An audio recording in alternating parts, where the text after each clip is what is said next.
We see on an island, where a group of hunters face off against several giant monster ants. Their leader gets right up close to one of the ants and says they have to hold them back no matter what, no retreat allowed. But damn, these hunters get overwhelmed real quick. The leader is losing consciousness, and one of the ants is chowing down on his insides. It looks like he's gonna die. But out of nowhere, this dude with crazy strong healing magic saves him just in the nick of time. The leader freaks out because this guy is about to get attacked too, but boom, he gets saved too. And the guy who saved the leader calls on his teammate to finish off the ants. This next guy is a total beast, beating the crap out of those monsters easily. The first group realizes that they were just side characters all along, and these dudes who came to save them are S-rank hunters, the best of the best. They wipe out the red ants easily, but then this even bigger albino ant shows up. The attackers decide to engage the ant, while they leave the wounded leader to the healer. They go all out, using their teamwork to rip off its face and arms. The super powerful warrior uses one of those ripped off arms to obliterate the giant ant. But hold up, there's no time to celebrate because the albino ant army arrives. It turns out the giant ant was just one of many, but these hunters ain't scared, man.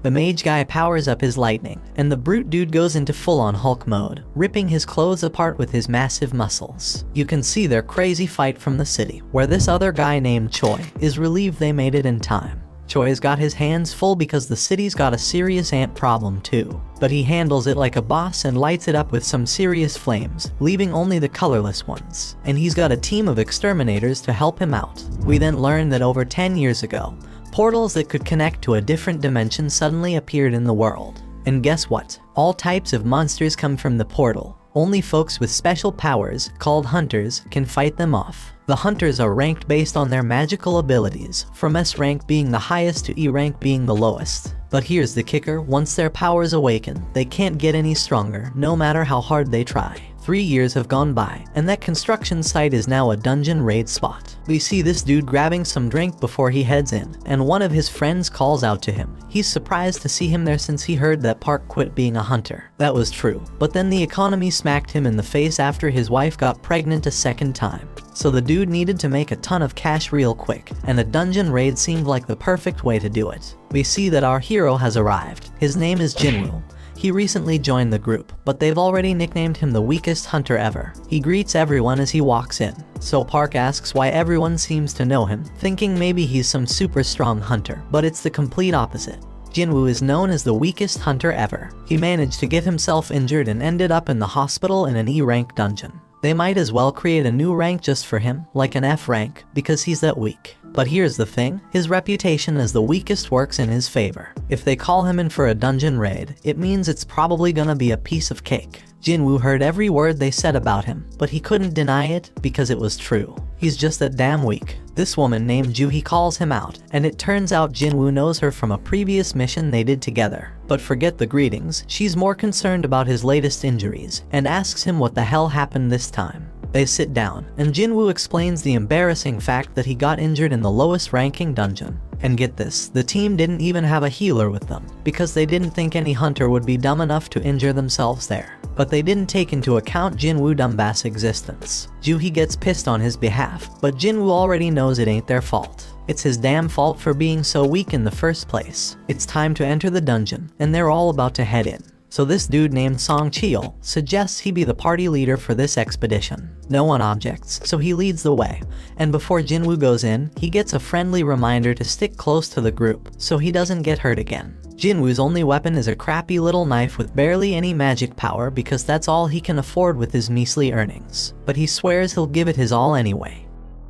In another place, there's this president of the Hunters Association named Juhi. He just finished a meeting with the government. They warned him about something called dungeon break that they needed to avoid. However, these same people demanded that they get the goods obtained from the dungeon. The members of the association make their living by selling the stuff they find in the dungeon, so Juhi doesn't have a problem with that request. The crystals they get from defeating magical creatures are called magic gems, and they sell them for money. Now let's go back to Jinwoo. Somehow, he managed to get his hands on a magic gem. Of course, he's thrilled about finally getting one, but he quickly has to defend himself against a goblin. When Jinwoo attacks the goblin, Jinwoo's blade shatters to pieces. The goblin stabs our hero, and instead of fighting back, Jinwoo just stands there screaming. Luckily, the big guy from earlier rushes past the useless girl and saves Jinwoo. While she heals him, Jinwoo can only watch as the rest of the team does all the work. We then find out that magic gems obtained from high-ranking magical creatures can be used to make more powerful weapons to defeat even stronger creatures. Mana crystals from the dungeon can also be used as weapons, but they're not nearly as effective as the magic gems. The government wants to use these items as a new kind of energy source. It's safer, more efficient, and causes less pollution compared to other types of power. It's like the perfect green energy, and the government is desperately researching how to generate electricity from these gems and crystals.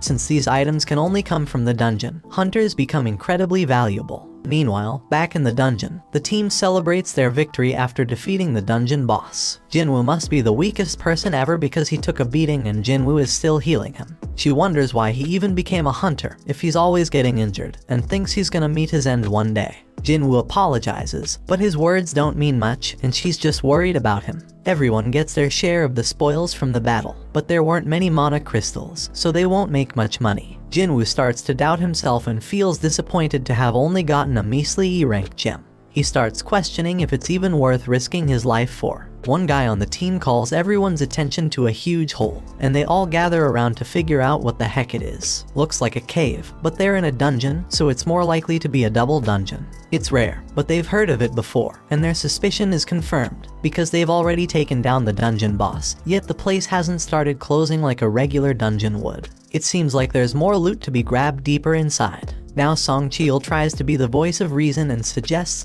that they follow the normal protocol by informing the association about the double dungeon and following their instructions. But the team ain't down with that idea, because it means giving up all the untapped loot that's probably waiting for them down there. Then this guy Park says it's just an F-rank dungeon, and then he brings up his wife and kid, talking about how he needs to make more money to support them. Song Cheol gets the point they're trying to make, but he wants to hear everyone's opinions before making a decision. Each team member chimes in with a mix of approval for venturing deeper and the realization that this is a clear death trap. In reality, 6 voices are answering to go to the cave, while 6 voices want to turn back. That means someone needs to break that tie, and the only one left who hasn't voted is Jinwoo. The decision is left up to him, and he knows damn well that a D-rank dungeon is insanely dangerous for him.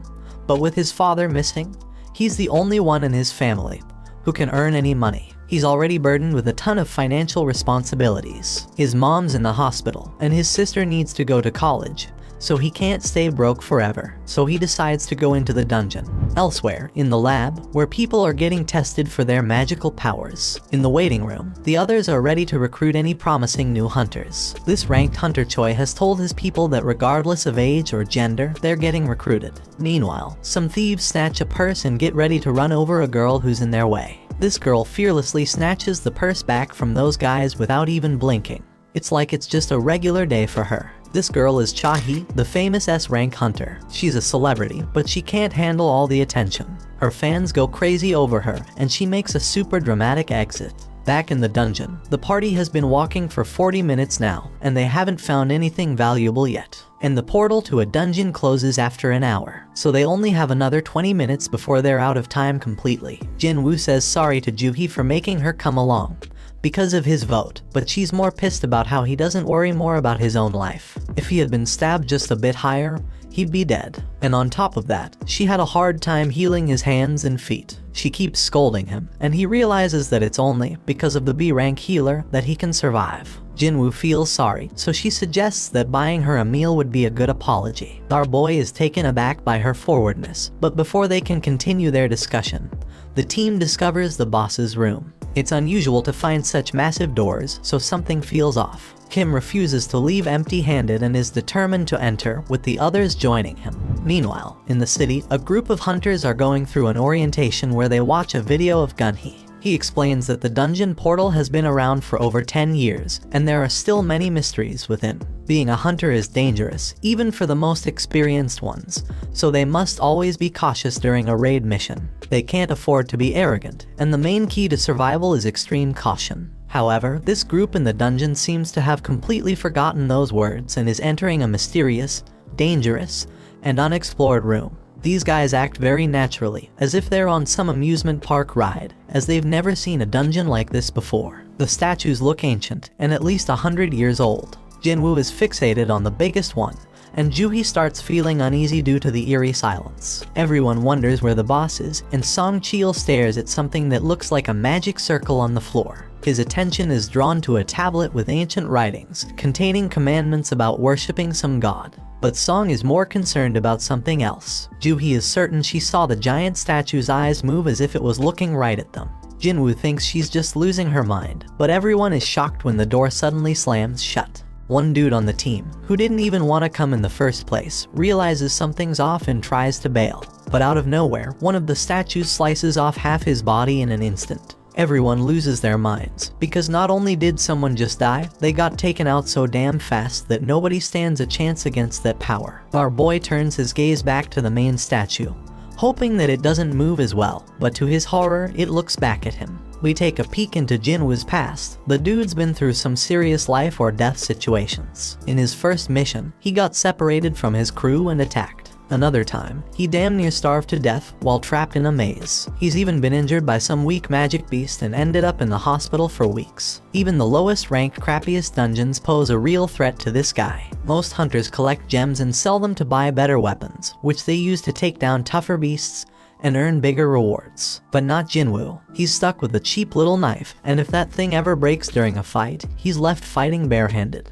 His clothes are all raggedy with holes in them. He constantly gets mocked by others. He is stuck in this dangerous job that barely pays the bills. His only way to survive is by finding clever tricks and studying every little detail around him. Fast forward to the present, Jinwoo senses the danger oozing out of the giant statue, but he can't warn the others in time. That giant shoots out a massive beam from its eyes, causing chaos and destruction. The team is freaked out, unable to wrap their heads around what's going on. Joohee's trembling in fear, and his buddy Jinwoo is wondering how the hell things ended up like this. They're trapped with no way out, and even if Jinwoo gets lucky this time, he knows deep down he's gonna end up dead sooner or later. But our boy wished to catch the One Piece episode before he died. Song Chil tells everyone to stay put because the statue will strike again if they move. Jinwoo is too terrified to move, and Song thanks Jinwoo for his earlier warning, when he shouts for everyone to get down because he saved them all. Song is a seriously tough dude, and Jinwoo is shocked to see that he's missing an arm.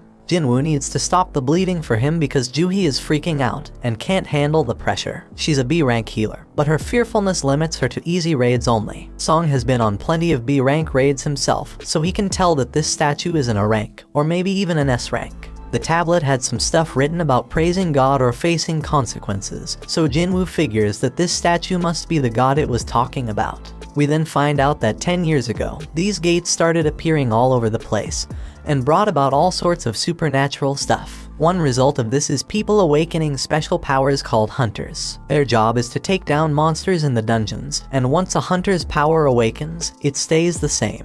At school, Jinwoo's sister tells some girl about how her brother always ends up getting hurt. This girl can't believe that Jinwoo is a hunter and says she'd be a better hunter than him. Back in the dungeon, Song wants to come up with a plan to escape, but this one man gets impatient. He just signed up with some famous guild and doesn't want to die now. This guy is confident that his insane speed will get him out of there. He does have some crazy speed as he takes off running, but the statue disintegrates him, leaving only his fast feet behind. That makes it clear that this statue could wipe them all out in a heartbeat if it wanted to, and it could do it easily. So why doesn't it? Jinwoo realizes it must have something to do with the first command, which is to worship God. Jinwoo gets up, having come up with an idea, and gets a determined look on his face. Song is worried, but amazed to see that Jinwoo hasn't given up on surviving this mess, judging by the fire in his eyes. Jinwoo locks eyes with the statue and manages to prevent it from attacking at the very last moment. Our boy figures something out and tells everyone to bow down.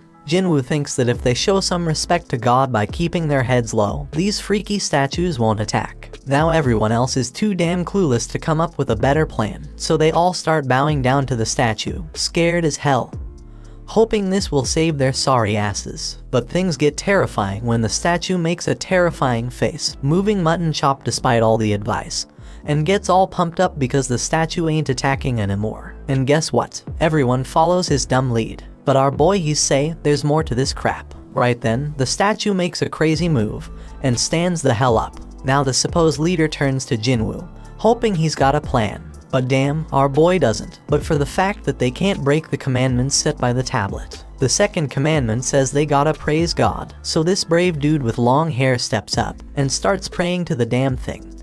Everyone thinks it's working as the monster slows down, but Jinwoo knows better and reveals that the dude's words don't apply to this god. But boom, the statue stomps the poor guy, and everyone loses their minds. It's straight up chaos. Some random girl gets crushed, and everyone decides it's best to scatter. Park's thinking about his family, and how he can't leave them fatherless, but he makes the wrong move and gets sliced up by another statue. Meanwhile, Jinwoo's hauling ass with Juhi, racking his brain for a way to praise this messed up god. I mean, this monster's practically the devil, so how the hell do you come up with something to praise about it? But our hero knows he can't just ditch Juhi because everyone around them is dropping like flies. Jinwoo's freaking out, searching for any damn clue. He's checking out everything these statues are holding. Then he gets an idea and tells everyone to head to the statues that are holding instruments. So everyone follows his lead, and it becomes clear that these statues don't attack. Instead, they start playing their damn instruments. But when our boy gets to his statue, it's not playing any music, so he figures it doesn't work with two people.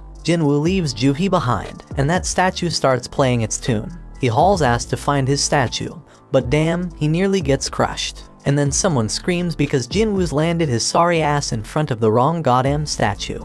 It slams its shield right on top of him, and Juhi goes nuts, screaming for Jinwoo. Our boy is still kicking, but he's in really bad shape, determined as hell not to give up. But damn, that giant's ready to finish him off for good. Jinwoo ain't ready to bite the dust, though even as that massive mofo stomps its foot down our boy. But guess what? Just in the nick of time, a statue starts singing, and we see Jinwoo made it to that statue just in the nick of time. He finally gets what it means to praise God, and the giant statue takes a chill pill and sits its ass down. Jinwoo tells Juhi he's fine, but she's shocked to see his foot ripped off. He tries to assure her he'll be alright, but she ain't having it. She's dead set on healing him, but her own body starts giving up on her. Everybody's in shock seeing how that goddamn raid went straight to hell. Some dude even tells Song that losing his arm was karma for leading them down this messed up path as their leader. Others think that's a bit too harsh, but Song takes full responsibility. But Jinwoo's way smarter than all these fools, because he knows there's no time for fighting because there's still one commandment left. Right then and there, the giant raises an altar smack in the middle of the room. Jinwoo knows them well from the legends, where they're used for offering treasure and sacrifices to the gods. The third commandment was all about proving your faith in God. Kim figures the sacrifice gotta be someone's life, and he couldn't think of a better candidate than their leader. They've all seen their teammates die, and Song's the one to blame. So Song steps up to that altar, but Jinwoo points out it ain't all his fault, since they all voted to come down there. Then fire pops up as Song approaches the altar, and he asks Jinwoo if there's something else he gotta do. Our boy, being the smartest and bravest of them all, asks the others to help him get to the altar so he can check it out. Jinwoo ain't thinking nothing bad's gonna happen to them, so they get him there, and what do they find? And they find that more flames appear. Song keeps pressing Jinwoo for answers, but he ain't come up with any yet. Song explains the gate's been open for a whole damn week, so the statues are about to start moving again before anyone comes to rescue them. Jinwoo remembers how it takes a full 7 days for a gate to open wide open, and that's called the dungeon break. When that happens, their beasts can cross over to our side. The main goal of these raids is to defeat the dungeon boss and shut the gate down before that time's up. So if they can't beat this boss right now, that damn giant's gonna come barging into our world, and that shit's straight up terrifying. Back in their world, Jinna goes to see Jinwoo's mom, and they start chatting. But damn, their mom is in really bad shape. In the dungeon, Jinwoo tells the scaredy cats of the group to come over to the altar. He predicts that they need a flame for each person. Once they do it, more flames pop up, and the damn door opens wide. They're all freaking out, thinking it might be a trap. And to their surprise, the other statues start moving towards them. Everyone is panicking, but Jinwoo keeps his cool and starts analyzing the situation. This freaking genius is something else. He tells everyone to keep their eyes on the statues because they won't move if we're watching them.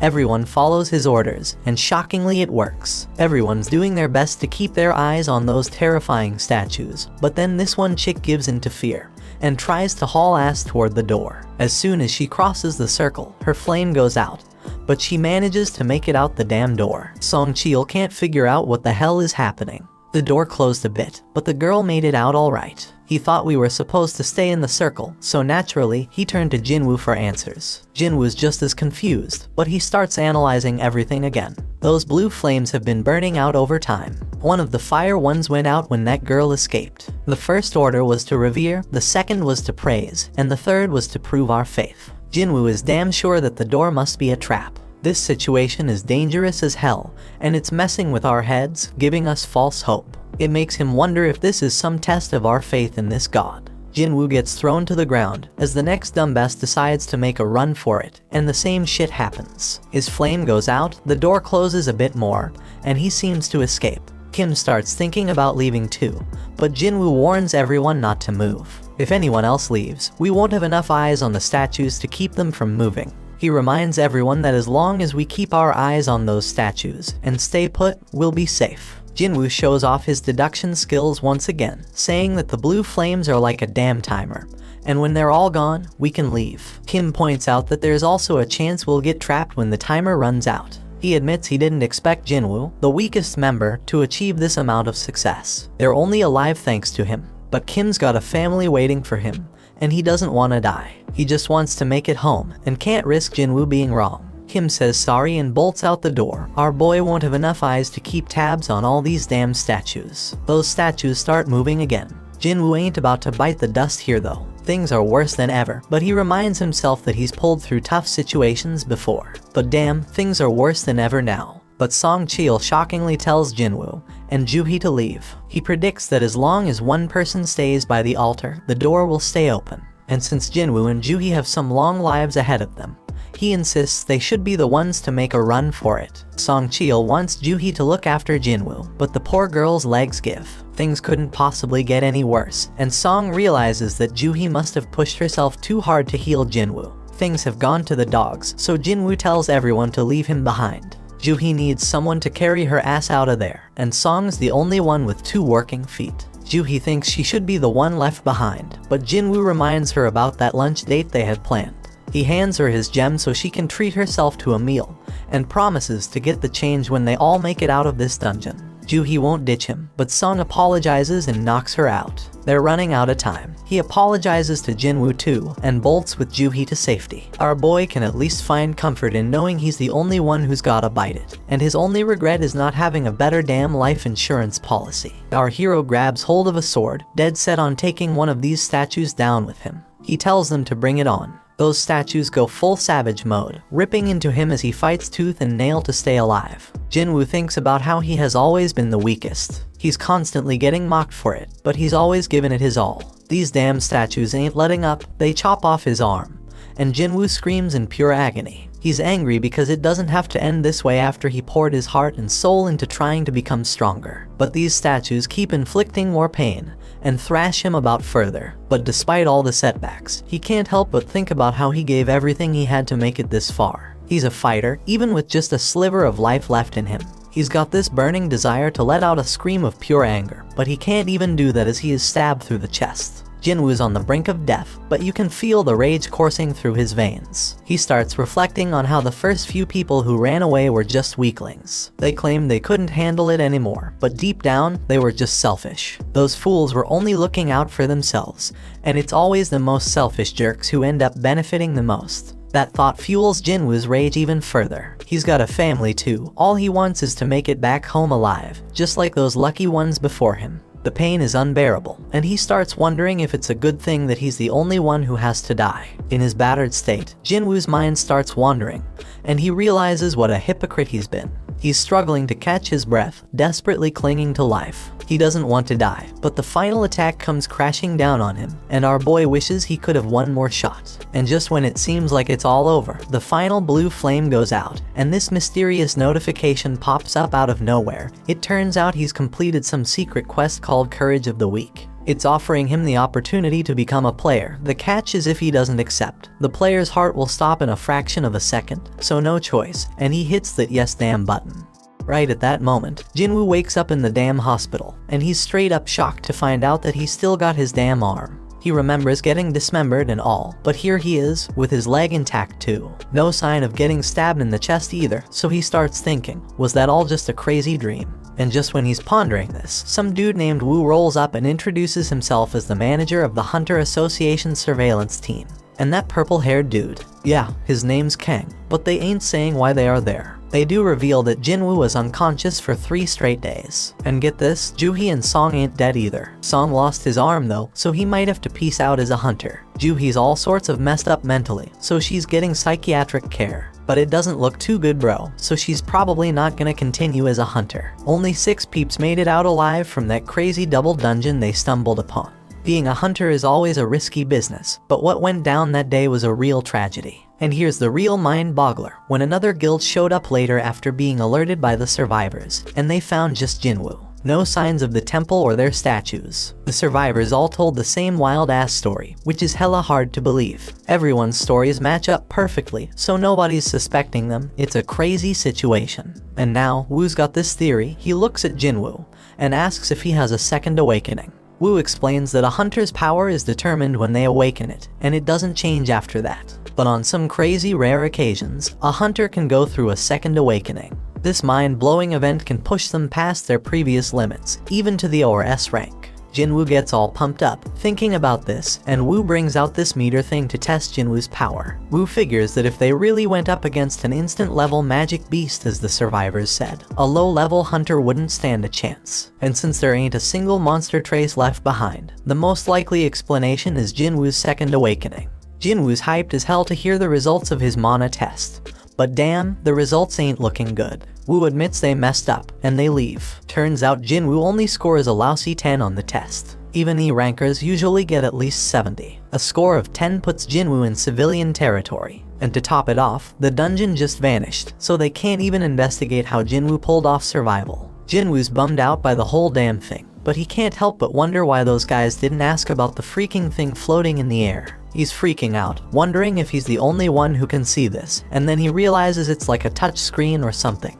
Jinwoo remembers getting a message about becoming a player, but his sister interrupts his thoughts. She's all worried about him, so he apologizes and asks if she can see the panel. She can't see it, so he asks if she knows how opening messages in games usually work. Jinna thinks he's gone nuts, but our boy reminds her she used to be a gamer. She gives him the obvious answer, saying he just needs to check his inbox. Right then, a notification pops up saying Jinwoo has a daily quest, which is all about strength training. After Jinna leaves, our hero opens up a ton of these panels. They explain that the system is there to help the player get better, and if he doesn't follow it, there's gonna be consequences. They've also sent him some rewards, but Jinwoo has no clue what any of it means. Jinwoo accepts his daily quest, which sets out a bunch of goals like push-ups, sit-ups, squats, and running. But if he fails to complete the quest, he's gonna get penalized. Jinwoo starts wondering if this whole thing's a joke since he's stuck in the hospital and ain't got no energy for any of that crap. Outside, Woo tells the chairman that Jinwoo didn't have a second awakening. The whole incident's still a mystery, so they gonna mark it as a special case and look into it more. Meanwhile, Mr. Choi tells Cha-hee that she gonna be part of a B-rank raid as an instructor. This raid's gonna test and train the recruits, and he can't think of a better instructor than her. Cha-hee doubts her teaching skills, but Mr. Choi tells her to just fight like she always does, and everyone gonna learn from watching her. He goes on to explain that the Hunter Guild is one of the top 5 guilds in the country, but they ain't nothing special on the international stage. Hunters can't level up on their own, but they can improve their collective combat skills. Somewhere else, another gate opens up, and the observers are all like, damn, when are the hunters gonna show up? At the freaking hospital, Jinwoo falls asleep as the clock reaches midnight. Then a damn notification pops up, saying he didn't finish his quest, and suddenly the ground starts shaking like crazy. Jinwoo is frigging terrified when he finds himself in the middle of a damn desert, and to make things worse, there's this giant creepy caterpillar monster right in front of him. But suddenly another notification pops up, saying he's got a penalty quest, and he's gotta survive for 4 freaking hours. Back at the hospital, the nurses are all like, where the hell is Jinwoo? Because he's nowhere to be found. Little do they know our hero is stuck in some other dimension, running for his damn life. The giant caterpillar thing is closing in on him, and he's like, oh shit, because there's more than one of them. And if that ain't bad enough, Jinwoo still has 2 hours to get his ass back to the hospital. The nurses keep searching for him, they are all worried. Meanwhile, poor Jinwoo is running his ass off, knowing he's running out of time. The caterpillars are getting closer and closer, but just as the clock hits the deadline, Jinwoo finds himself back at the hospital.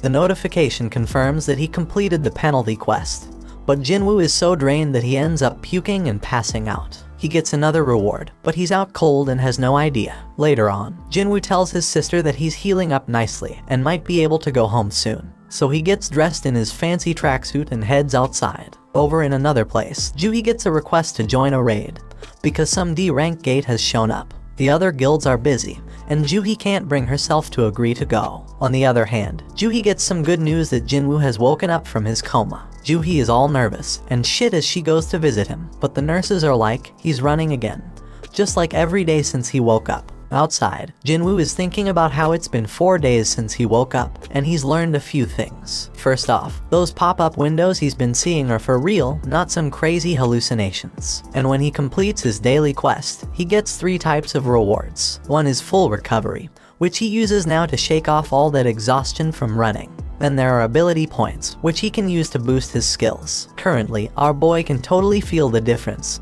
He's got some serious power now. So this dude Jinwoo, he's got mad skills with inventory screens. Jinwoo takes a moment to think about how dang strange his life has just become and points out how it's like a freaking video game. But while he was messing with his screens, everyone around was just gawking at him. Anyway, this dude completes his daily quest and gets a random loot box as a reward. And guess what? Today's loot is a mysterious key. Usually, he just gets useless junk like pens and bandages, so this key is a total surprise. Then he gets a notification saying the key is for teleporting to some instant dungeon, with a location and all. Now Jinwoo doesn't know what the heck an instance dungeon is, but based on everything that's been going down, he figures it's some kind of event to help him get stronger. In this world, these things called gates open up all the time, and they even get a news report to keep track of them. Jinwoo goes to see his mom and remembers when he found her passed out. Turns out she's got this messed up sleep disease called final rest, and it showed up when the gates appeared. Some people say it's because of the constant exposure to mana. Modern medicine can't do much except keep them on life support. Jinwoo busted his ass to make enough money to become a hunter so he could pay for his mom's treatment. He told Jinna that he'd soon be able to afford their mom's treatment, but she was scared shitless about how dangerous being a hunter is. Jinwoo tries to reassure her that things will be okay from now on and tells her to trust him.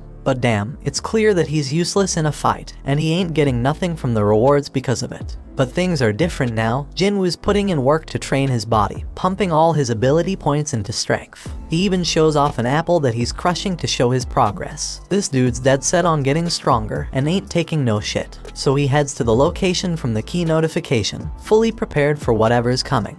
And if shit gets too real like it did in that raid, he'll just haul ass and run away. When Jinwoo pulls out his key, bam, a freaking keyhole appears out of nowhere. Jinwoo uses the key to unlock it, and boom, a mysterious gate shows up. So he walks through it, and guess what? A notification pops up saying he's in an instance dungeon. The exit's sealed off, but regular folks don't even notice it. Turns out this place is like a whole other dimension, and these instance dungeons ain't like your regular dungeons. He thinks it's kinda like a red gate, but he ain't got much info on those since he's never been in one. Jinwoo realizes he can't just run like he planned, and then another notification pops up. It says the only way out of this joint is by beating the boss or using a teleportation stone. Jinwoo's couldn't even take down an E-rank beast before, and now I gotta clear a whole instance dungeon all by myself. He wonders if he's really up for it, but he figures he ain't got no choice, so he starts making his way through. But damn, Jinwoo's confidence starts to fade real quickly. And it ain't without reason, because a bunch of goblins show up right in front of him. Jinwoo gets a flashback of when he got stabbed, and these goblins come at him. These little suckers are relentless, they're swinging and charging like crazy, but Jinwoo's doing a good job dodging and blocking them. But damn, he gets overwhelmed eventually. But you know what? Jinwoo gets pissed off and straight up stabs one of those goblins. He's feeling more confident after that, so he takes out the other two like it's nothing. Jinwoo can tell he's getting stronger, but out of nowhere, this beast shows up. It shatters his freaking dagger like it's made of glass. Jinwoo can sense this monster is way stronger than the goblins. As this creature stares him down, his legs freeze up. He's thinking, what the hell? Am I scared? Because he didn't think he was traumatized from the raid. But his legs keep trembling, and this monster starts its attack. Jinwoo barely dodges it, but it manages to scratch him. He ain't got no healer with him, so if he gets injured again, game over for him. This monster lets out a howl and charges straight at Jinwoo. Jinwoo is dodging like a ninja. He can't believe how damn light he feels. The monster tries to come at him again, but Jinwoo ain't taking that crap no more. He's done being a pushover and decides to throw a powerful punch. Damn, he can't believe how much stronger he feels after beefing up his strength. Sure, the monsters still got the upper hand, but Jinwoo ain't giving up without a fight for his damn life. His attacks ain't doing much though, so he's gotta focus on evading the monster's strikes. Now Jinwoo's at a loss for what to do next. He realizes he can't handle this alone, so he bolts because he ain't got no party or healer. All he's got in his bag is water and food, and he wishes he had a weapon with some magical mojo. But then, Jinwoo gets a freaking brilliant idea. He checks his inventory and pulls out a sword at the freaking last moment. And boom, he slices that monster in half with a sword. Jinwoo has no freaking clue how the sword ended up in there, but he remembers Kim saying he dropped 3 million on it. That's a weapon Jinwoo could never afford. But who the hell cares? It's an emergency, so he decides to make the most out of it. The pain from the fight is starting to fade, but then 2 more of these damn monsters show up. Jinwoo ain't scared anymore though, because he got his weapon. But damn, the sword gets stuck. He's panicking, desperately trying to yank it out while the monsters close in. Just in the nick of time, he manages to free it. Jinwoo kicks one of the wolves away, but damn, the other one's got some steel fangs. He kicks that sucker and tells it to find something else to chew on because he just got his sword. He takes down that monster, and now there's only one left. But Jinwoo's like, these things ain't nothing compared to the giant statue. Now all Jinwoo's gotta do is act tough, and the remaining wolf runs off like a scaredy cat. When he finally gets a break, Jinwoo realizes he's reached level 2, something that never happened with his daily quests. He figures it's because this was real combat, and he realizes all his stats go up by 1 when he levels up. So he gets 5 points from real combat, while daily quests only give him 3. Fighting is more efficient, no doubt about it. He ain't sure exactly how much 1 point makes a difference yet, but Jinwoo's certain that strength is the most important stat of them all. He's got it at 32 now, and he feels like he's walking on air. He thinks the higher his base abilities grow, the more points he'll gain. Our boy is more fired up than ever now that he's found a way to get stronger. So he goes to check the beast for essence stones, but damn, he gets items instead. Like in games, Jinwoo figures this dungeon, and the magic beasts inside are different from the ones in gates. And guess what? He's shocked to find out his system has a freaking shop, but his level is too low to buy anything. At least he can sell stuff though. The dude manages to get 20 gold from a tooth. Jinwoo ain't sure how much that's worth, but he remembers he's in an E-rank dungeon, so it probably ain't much. Now Jinwoo's thinking about what he's gotta do next. He can't bounce until he beats the boss, and he ain't got a clue where to find a teleportation stone. To make things worse, if he stays too long, he'll run out of food. He knows damn well he can't take down a boss right now, even if it's just E-rank, so he's wondering if he should level up first. Right then, Jinwoo's mind gets blown when a whole pack of wolves shows up. Jinwoo tells himself not to be scared because he already knows what dying feels like. This time, he charges straight at them wolves and starts slicing them up like a meat. Jinwoo promises he ain't going down easy, but he knows them wolves ain't gonna give up either. This dude's getting a little crazy because he wants the fight to last and be intense. He just wants to get stronger, so he's gonna follow all them ridiculous rules from the system. Jinwoo chops through all the monsters and notifications pop up everywhere like crazy. When he's done, he gets a final notification saying he's now the wolf assassin. Outside, some folks walk by a portal, and they wish the damn city would do something about it already. Inside the dungeon, Jinwoo's dead tired, and he realizes his sword's about to give out. Just then, he gets a notification explaining the perks of being a wolf assassin.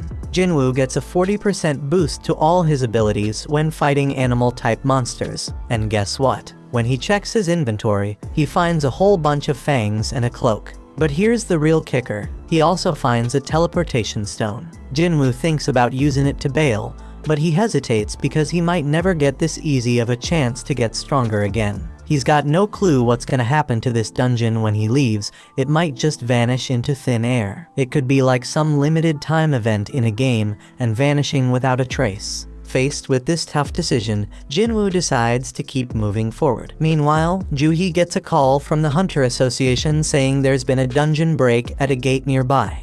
They're running low on healers, so they need her help. Juhee feels guilty because she turned them down before, but now she's like, damn, Jinwoo worked his ass off, I gotta step up. While Jinwoo's still fighting in the dungeon, he realizes the higher his level gets, the easier it is to kick monster ass. Plus, the text describing them starts changing colors. White means they're weak as hell, orange means they're on par with him, and red means they're seriously strong. Those wolves that were red before, now they're white. That means Jinwoo has seriously leveled up like he's become a beast. Jinwoo knows there's this one monster lurking downstairs that he can't mess with at his current level. His perception skills are on point now, and he can feel something straight up terrifying down there. This monster is so damn powerful, it's giving him mad goosebumps. Jinwoo's sword is almost done, and he ain't see any more room for leveling up in this area. But his whole goal is to get stronger, so Jinwoo decides to just go down the damn stairs. When he reaches the bottom, bam, something attacks him with lightning speed, and he barely has time to react.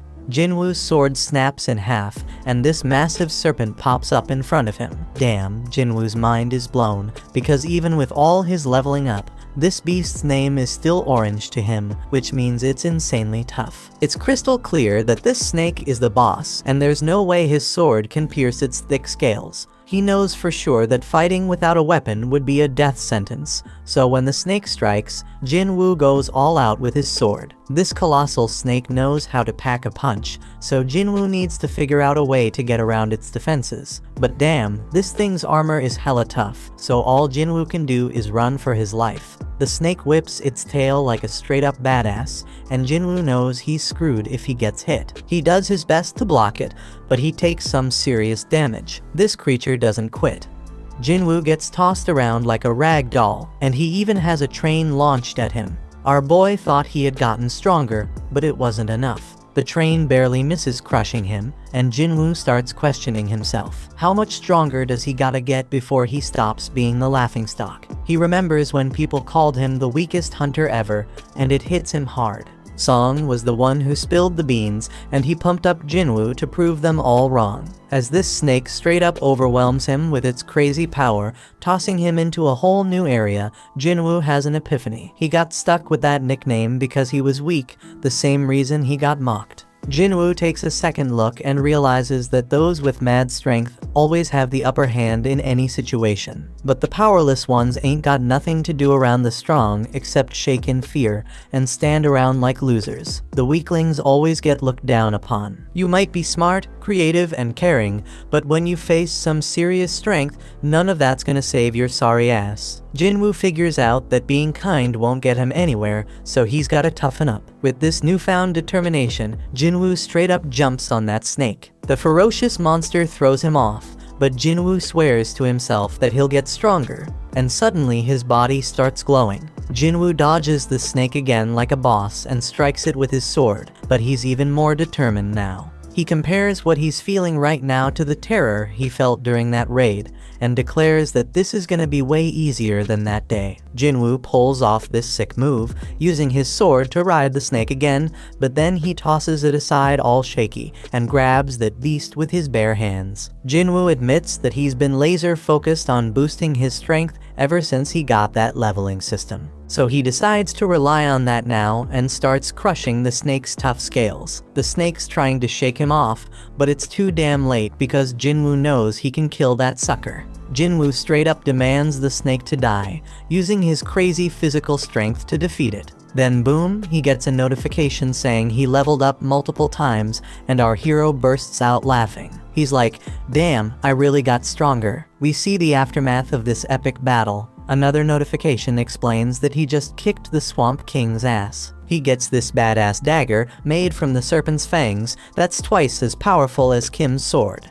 It even has paralysis and drain effects, oh, and he also gets this toxic potion that'll make his skin tough as nails, but mess up his muscles permanently. Now the dungeon turns into a train station, and Jinwoo realizes he beat the whole damn thing by himself. He's walking around with his broken sword, but there's nobody in sight. Some soldier tells Jinwoo to find shelter, but he quickly figures out that Jinwoo is a hunter. The soldier's like, my bad, let's go kick some ass together. There are monsters all over the place, so Jinwoo figures it must have been a dungeon break, and some magic beast came out of a portal. The soldier says they handled most of the situation, but there's still one huge badass monster left. Jinwoo's perception ability has gone through the roof, and he can sense where the boss is. We see this massive golem wrecking shit, and the people are scared as hell it's gonna get worse. The hunters are struggling to fight it, and the leader tells the healers to focus on keeping their tank alive.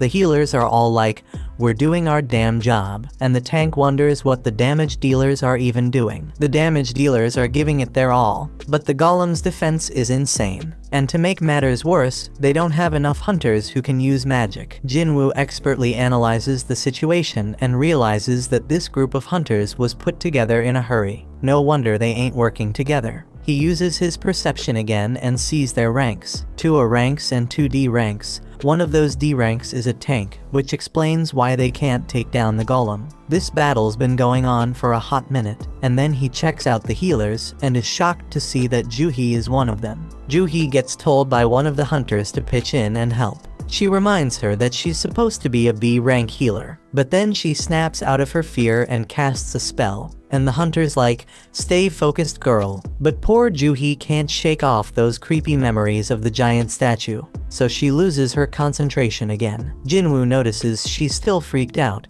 but he doesn't blame her, because he's feeling the same way. Then it hits him that things have actually changed. This golem is a weak-ass D rank boss, way weaker than the one he just fought. The hunters start freaking out because they're losing the battle real quick, and they realize they ain't got a chance without a higher ranked hunter. That's when Jinwoo gears up for an attack and figures out that they can take down the golem if they can just break through its defenses. Jinwoo plans to lend them a hand by using an attack strong enough to pierce through the stone. Jinwoo hurls his busted sword with so much force that it straight up shatters the golem's shield, and the hunters start wailing at it. They barely lay a finger on it and manage to bring it down. They can't believe they actually did it, but the tank guy ain't convinced. He's all like, "None of our attacks were doing squat before. What the hell broke that thing's defense?" He's dead certain it wasn't any of them because they couldn't even scratch the damn thing. Then he spots the sword lying nearby and puts 2 and 2 together. He realized that this sword was the reason, but couldn't believe it.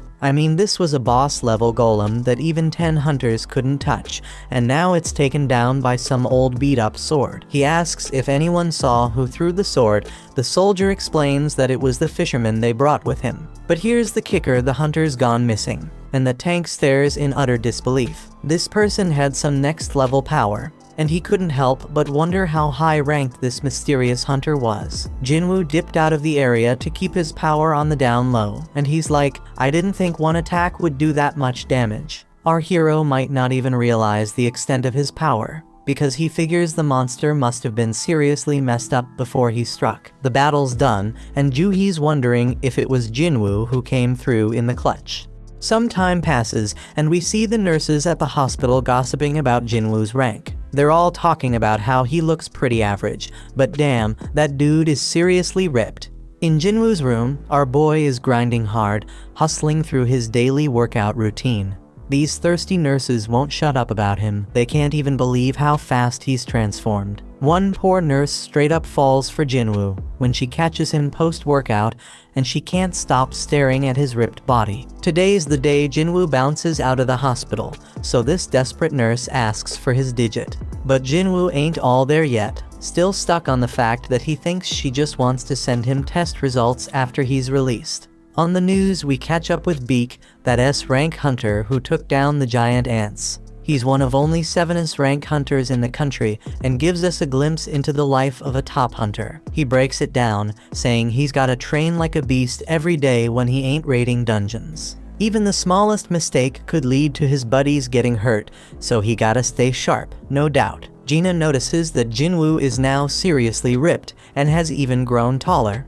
Jinwoo reminds his scatterbrained sister to grab an umbrella for school and sees her off. When he's alone, Jinwoo figures he can hit his run later and wonders if these fresh gains are because of his boosted stats. He figures if he keeps this pace up, he could become a massive bodybuilder. Jinwoo starts thinking about where to allocate the new stats he just got. Dude's sitting at level 18 now. He's now level 18. He knows that strength increases his damage, but he also knows it's pointless if he can't land a hit. Besides vitality, perception, and agility, he also got this intellect stat. He figures it's gotta be something to do with magic, but he ain't sure if he needs that. Jinwoo makes up his mind and dumps all his points into strength and perception. Right then, Jinwoo gets a call from his landlord, who's reminding him that he hasn't paid last month's rent. Lucky for our hero, he's gotten way stronger, and taking down goblins is a piece of cake now. That means making cash is easier, but there's one issue. To rake in the big bucks, he gotta tackle higher level gates, but ain't nobody letting an E-rank hunter through those doors. Jinwoo thinks about getting his rank reevaluated, but that's a huge risk. Reawakenings are mad rare, and ain't nobody has ever seen a hunter level up and keep getting stronger as he can. Jinwoo decides to keep his powers under wraps for now until he can defend himself and figure out more about what he can do. Then out of the blue, Jinwoo is shocked by a job listing and bolts off. The dude's hustling with his daily training to score some reward, and he links up with this hunter named Hung. Hung apologizes to Jinwoo because his crew thinks he's the weakest hunter ever, but Jinwoo plays it cool and lies, saying they ain't wrong. Hung explains they're heading into a C-rank dungeon, but they need at least 8 people to enter. They need Jinwoo to meet that quota, even if he's just an E rank, but Jinwoo ain't gonna do any fighting. Hung's like, you won't get no rewards either, but we'll hook you up with 2 million yuan. Our hero peeps the situation and sees they have 4 C rankers and 2 D rankers. Jinwoo agrees to join, and Hung explains that his gig will be to carry supplies. They must not have a healer because they gotta haul med stuff. Hung adds that it's tough for independent parties to snag healers. Jinwoo's a bit worried because this party's full of tanks and damage dealers, but he's like, screw it, I'll sign the contract anyways. A 20-year-old D-rank hunter named Leo was introduced, and Jinwoo figures he must come from a loaded family given his fancy gear. Leo wonders if Jinwoo can handle lugging around all the heavy supplies, but Jinwoo assures him he'll be fine. Leo has no clue that Jinwoo's a beast, and he's tripping if Jinwoo can handle carrying all that heavy crap.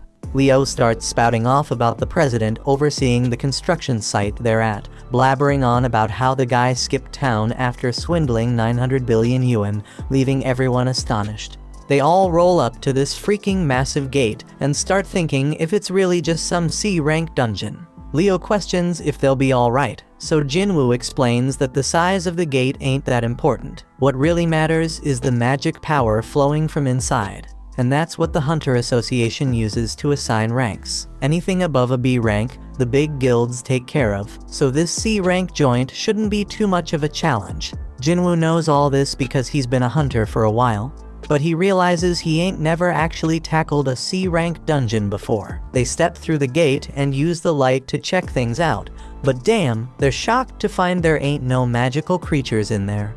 Most dungeons are lit up with glowstones, but this one's pitch black. The darkness reminds Jinwoo of the entrance to that temple, so he starts telling Leo about all sorts of stones. There are these essence stones that hunters nab from magic beasts, mana stones that can be mined from dungeons, and glow stones that light up the damn caves. Jinwoo shuts down that chatty kid real quick and spills the beans about some crazy magic beasts lurking in this dungeon. They're keeping a low profile for now, but our boy's got a hunch. He figures these beasts are like bugs and tells everyone. Everyone freaks out when they realize they're stuck in an ant's nest and can hear those monsters getting closer. Jinwoo says the beasts are above them, so the crew starts going all out, attacking like mad. Hung steps up and uses his taunt skill to draw most of the aggro, and Jinwoo is amazed by their badass leader, who's a C rank. Leo wants to join the fight, but their mage holds him back, saying he's got a trick up his sleeve. After a suspenseful countdown, the mage unleashes a wicked blast. Jinwoo analyzes the situation again, and he can see these hunters have some solid teamwork going on. As for Leo, his gear compensates for his lack of skills. They're all holding their own, but Jinwoo's got this nagging feeling that something's off. He quietly destroys one of the ants, and the fight ends shortly after. Hung declares their victory, and everyone grabs their share of the loot, except Jinwoo. Hung gives props to Jinwoo for saving them a ton of trouble by spotting those ants. Jinwoo's like, no, just followed my instincts.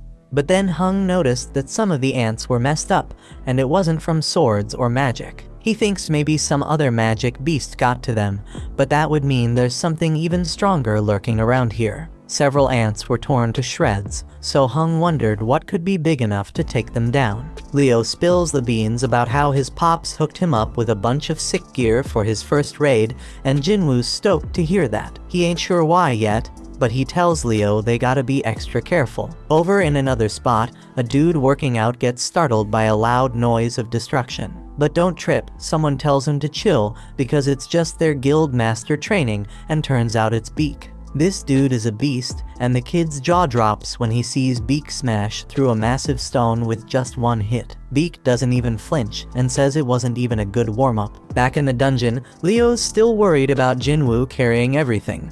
But Jinwoo's like, no man, getting paid to not fight? That's a sweet deal. But deep down, our boy's thinking might be too good to be true. He does some more thinking and realizes this crew is battle-tested, but ain't got no healer. Plus, they needed more members to meet the party quota. The group gets worried because they've covered a ton of ground in the dungeon, but haven't come across a single healthy critter. The dungeon boss gotta be alive though, because the gate would have closed if it wasn't. They stumble upon a bunch of webs and figure out that the boss's lair must be through that tunnel. They go through the tunnel and damn, they find a crazy load of mana crystals. Now these crystals ain't as valuable as essence stones, but we're talking at least 1 billion worth of crystals. One of the hunters even says that Hung's brother would be hella jealous of this find, but they shut him down real quick. Hung's got some hidden motive, they think, because his brother can't always be right. Hung ain't about to play second fiddle to his bro, so he's gonna use this massive haul as his own personal strike team training ground. Now Leo is the legal whiz, so he takes a look at Jinwoo's contract and spots something fishy. He tells Hung that the contract only says Jinwoo ain't getting a cut of the battle drops, but mana crystals ain't battle drops. That means they gotta split their findings 8 ways instead of 7. Hung all smiles and agrees, but he reminds them that the dungeon boss is nearby. They gotta defeat that boss to close the gate, so they gotta haul those mana crystals out before they take on the spider boss. Lucky for them though, the spider's snoozing. But Hung flips out on one of the hunters because they forgot to bring the transport gear. Hung tells Leo and Jinwoo to chillax while they go fetch the gear, and he assures them that the spider won't wake up unless something pisses it off. Hung points out that they're both newbies to C-rank dungeons and tells them to just trust his decision. He's got some business to discuss with his team, so they're gonna take a break too. As they leave, Jinwoo starts analyzing the situation again. He finds it weird that they ain't got any experienced folks to call in and help them meet their quota. From a good distance, we peep at how wicked Hung is. He straight up orders one of his crew to seal off the boss's chamber. The dude follows through, and Leo realizes they got backstabbed. This is exactly what Jinwoo was worried about. He remembers how Song warned him that there are some real crooks in their line of work. Raiding dungeons is no joke. Accidents happen all the time. And in that chaos, crimes can go unnoticed. Ain't no security cameras in these dungeons, so as long as there ain't no survivors, there won't be no evidence. Leo is pissed that these dudes are really willing to throw them under the bus for some mana crystals. He's starting to regret even bringing up the damn contract. But Jinwoo ain't falling for it. They were ready to off them at any moment if they stepped out of line. Now their main concern is the boss that just woke up, and Leo tells Jinwoo to fall back. Jinwoo spots an exit, but he quickly realizes that Hung already knows about it. The spider's wide awake now, and Jinwoo realizes this C-rank beast is on a whole another level. But hold up, our boy ain't about to back down. He takes charge, telling Leo to stay out of the way because he's gonna throw down with this thing. Jinwoo summons his weapon and declares he's gonna beat its ass. When Hung's crew bails out of that dungeon, the mage is all like, why didn't they just take out those 2 newbies themselves? But Hung explains they couldn't risk waking up the spider, because they needed snoozing to grab those sweet mana crystals.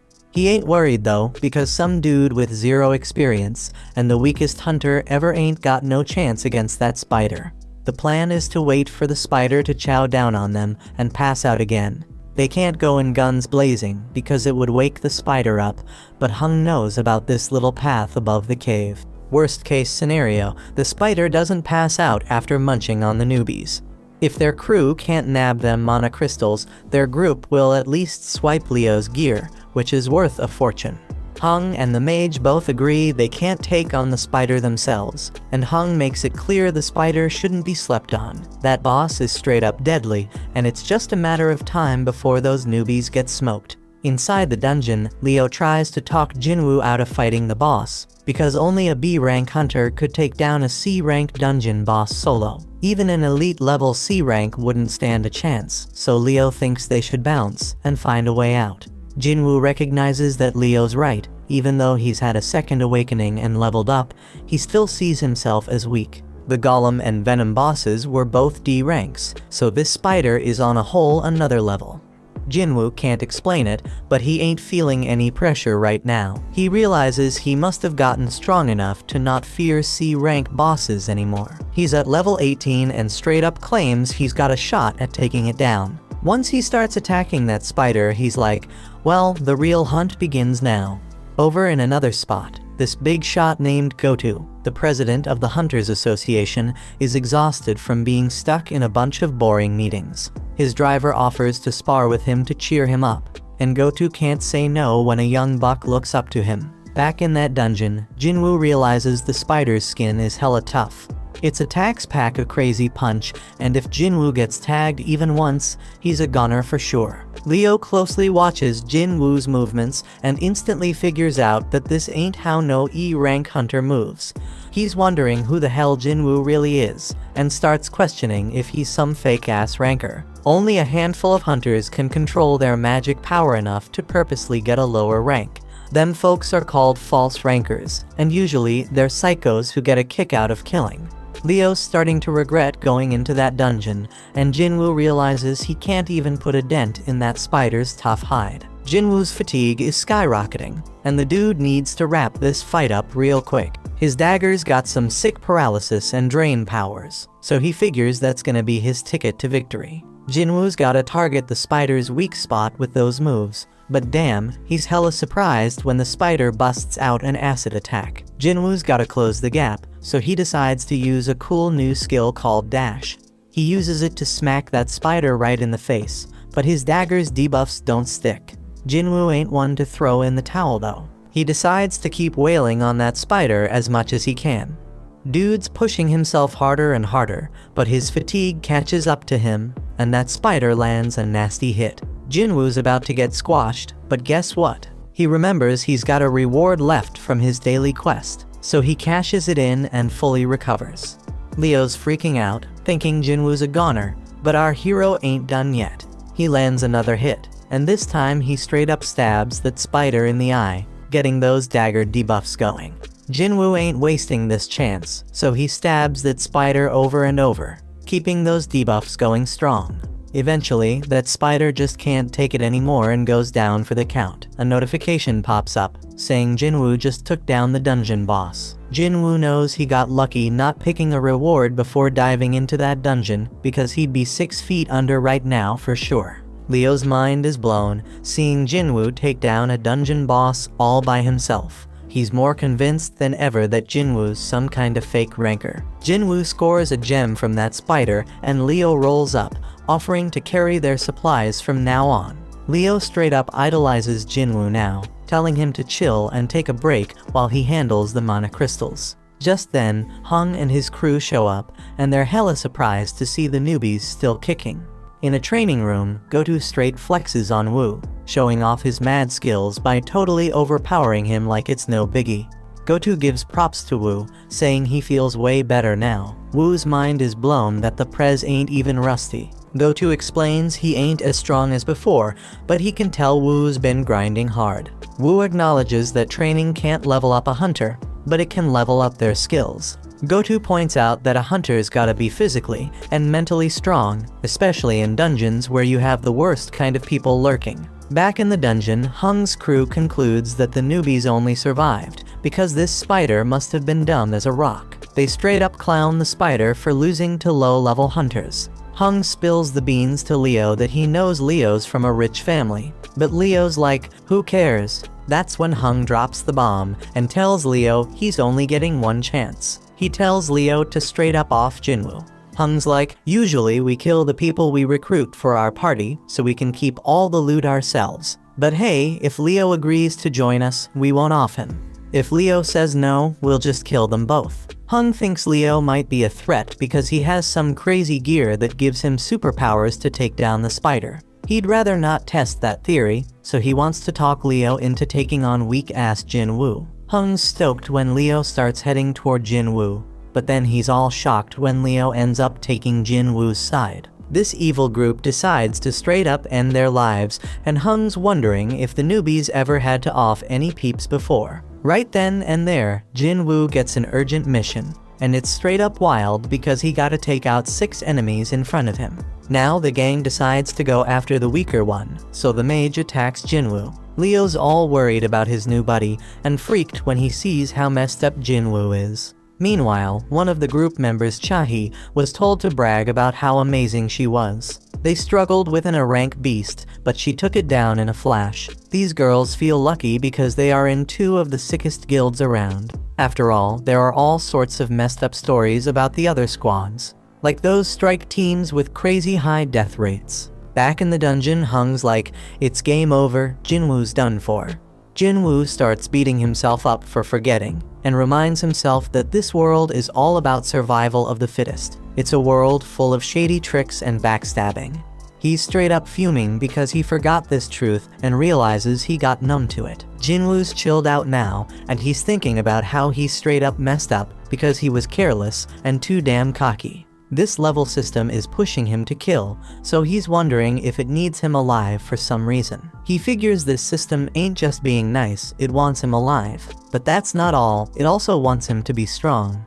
So Jinwoo's like, if this system wants to use me, then I may use it right back. He tells the crew that they remind him that the weak ones are the ones who bite the dust in the dungeon. They are stoked to hear the weakest hunter knows how it goes, but Jinwoo points out that they better be ready for when this rule doesn't work in their favor. One of them ain't cool with Jinwoo calling them prey, but Jinwoo wastes no time showing them what he means. Everybody's straight up shocked when this dude's head gets sliced off, and Jinwoo's like, that's one down, as the kill count pops up on the updates. Jinwoo just realized he straight up murked someone, but he knows damn well he would have been 6 feet under if he hadn't. Ain't no turning back now because only the strong survive. The crew snaps out of their shock, seeing an E rank take out one of their D ranks, and they come at Jinwoo with all they have. But it's all futile because Jinwoo starts shanking them one by one. His debuffs kick in, and he takes out 2 more suckers.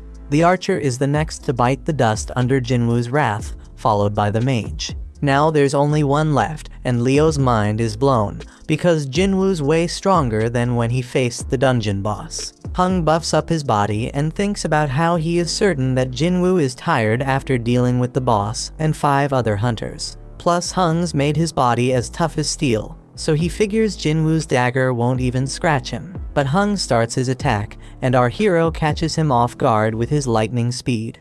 Jinwoo knows Hung's a beast, but he drops a bombshell on him. He crushes him and reveals he's been leveling up this whole damn time. Hung realizes Jinwoo ain't an E rank and tries to bribe him with double the cash. But Jinwoo ain't having none of it, because this dude tried to off him 3 times.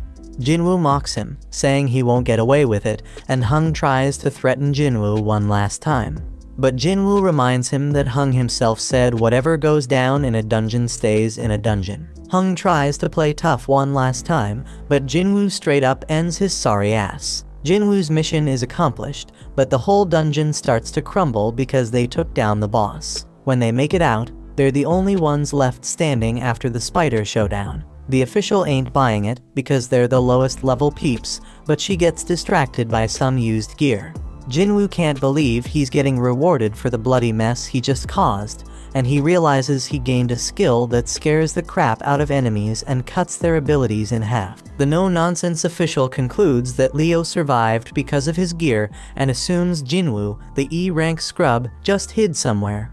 Leo gives props to Jinwoo for a job well done, and then it starts raining. Leo wonders if something's up, but the chill Jinwoo explains he's just happy he gave his sister an umbrella. Somewhere else, Woo gets told about this crazy incident where 6 hunters got wiped out. and only 2 of them made it out alive. It's pretty normal for hunters to dip when they're outmatched in dungeons, but he's hella surprised when he hears that these survivors actually took down the dungeon boss before bouncing. Woo straight up interrupts the dude before he can spill more, but then he gets hit with a bombshell. One of the survivors is none other than Jinwoo. Woo knows this shit involves the infamous Hung, which explains why he got dragged into this mess. Jinwoo rolls back home and lets his sister know that he's gonna cover their mom's hospital bills for a while. Gina thinks he must have scored big cash from his last raid, but she's like, hold up, bro, you ain't even injured. She figures he must have had a solid-ass team making it easy to take down the bad guys. Jinwoo admits that it was a piece of cake, not just because he was way stronger than them, but also because he didn't hesitate to finish them off. In the past, he would have looked for an escape route, but the new Jinwoo was ticked off at them for even thinking they had a shot against him. He wonders if leveling up made him bold, but he reminds himself that they were humans, not dungeon monsters. Gina snaps him back to reality, and he remembers why he's getting stronger. It's so he can stay alive and hold it down for his family. So if he had to do what he did in that dungeon again, he would. Just then, some harmful substance gets detected in his body, and he realizes it's from what he's drinking. But Jinwoo keeps sipping, and he notices he ain't getting drunk at all. Then a notification pops up, revealing a reward he got from that double dungeon. It cancels out any toxic or messed up conditions and amps up his regenerative abilities. He was too busy to check his rewards that day, but now it all makes sense why he grew his damn arm back. Shit's getting real, my friends. Later on, Jinwoo links up with Leo, who's all grateful for Jinwoo saving his ass. But Jinwoo's like, no kid, you don't owe me shit. Leo hasn't spilled the beans about what really went down in that dungeon, so Jinwoo ain't expecting any payback. But then Leo drops a bomb. He's putting together a strike team, but Jinwoo shuts him down before he can even ask him to join. Leo's begging Jinwoo to give him a chance, saying he just needs him for 19 raids. He spills that he wants to become a guild master, and to do that, he needs at least 20 raids under his belt. Leo's old man wants to start a guild for his construction company, and Leo's down to help however he can. Dungeons are mad dangerous, but the loot they hold makes it all worth the risk. It ain't just about mana crystals and essence stones, everything in a dungeon's got value. Jinwoo gets it. Having hunters raid dungeons for a company is a solid business move. Leo's dad wants an S-rank hunter as the guild master, but Jinwoo's hella surprised because there are only 7 rank hunters in the whole damn country. And to make it worse, the only S-rank who ain't already in a guild is Min, and that dude's retired. This means Leo's pops must be planning to snatch an S-rank from another guild. But Jinwoo warns him about that shit, because he's just gonna make enemies with the guild he takes them from. It's a risky game, my peeps. Leo switches up his game to convince Jinwoo and straight up tells him he gonna need some backup for their raids, especially if he wants to keep his power under wraps.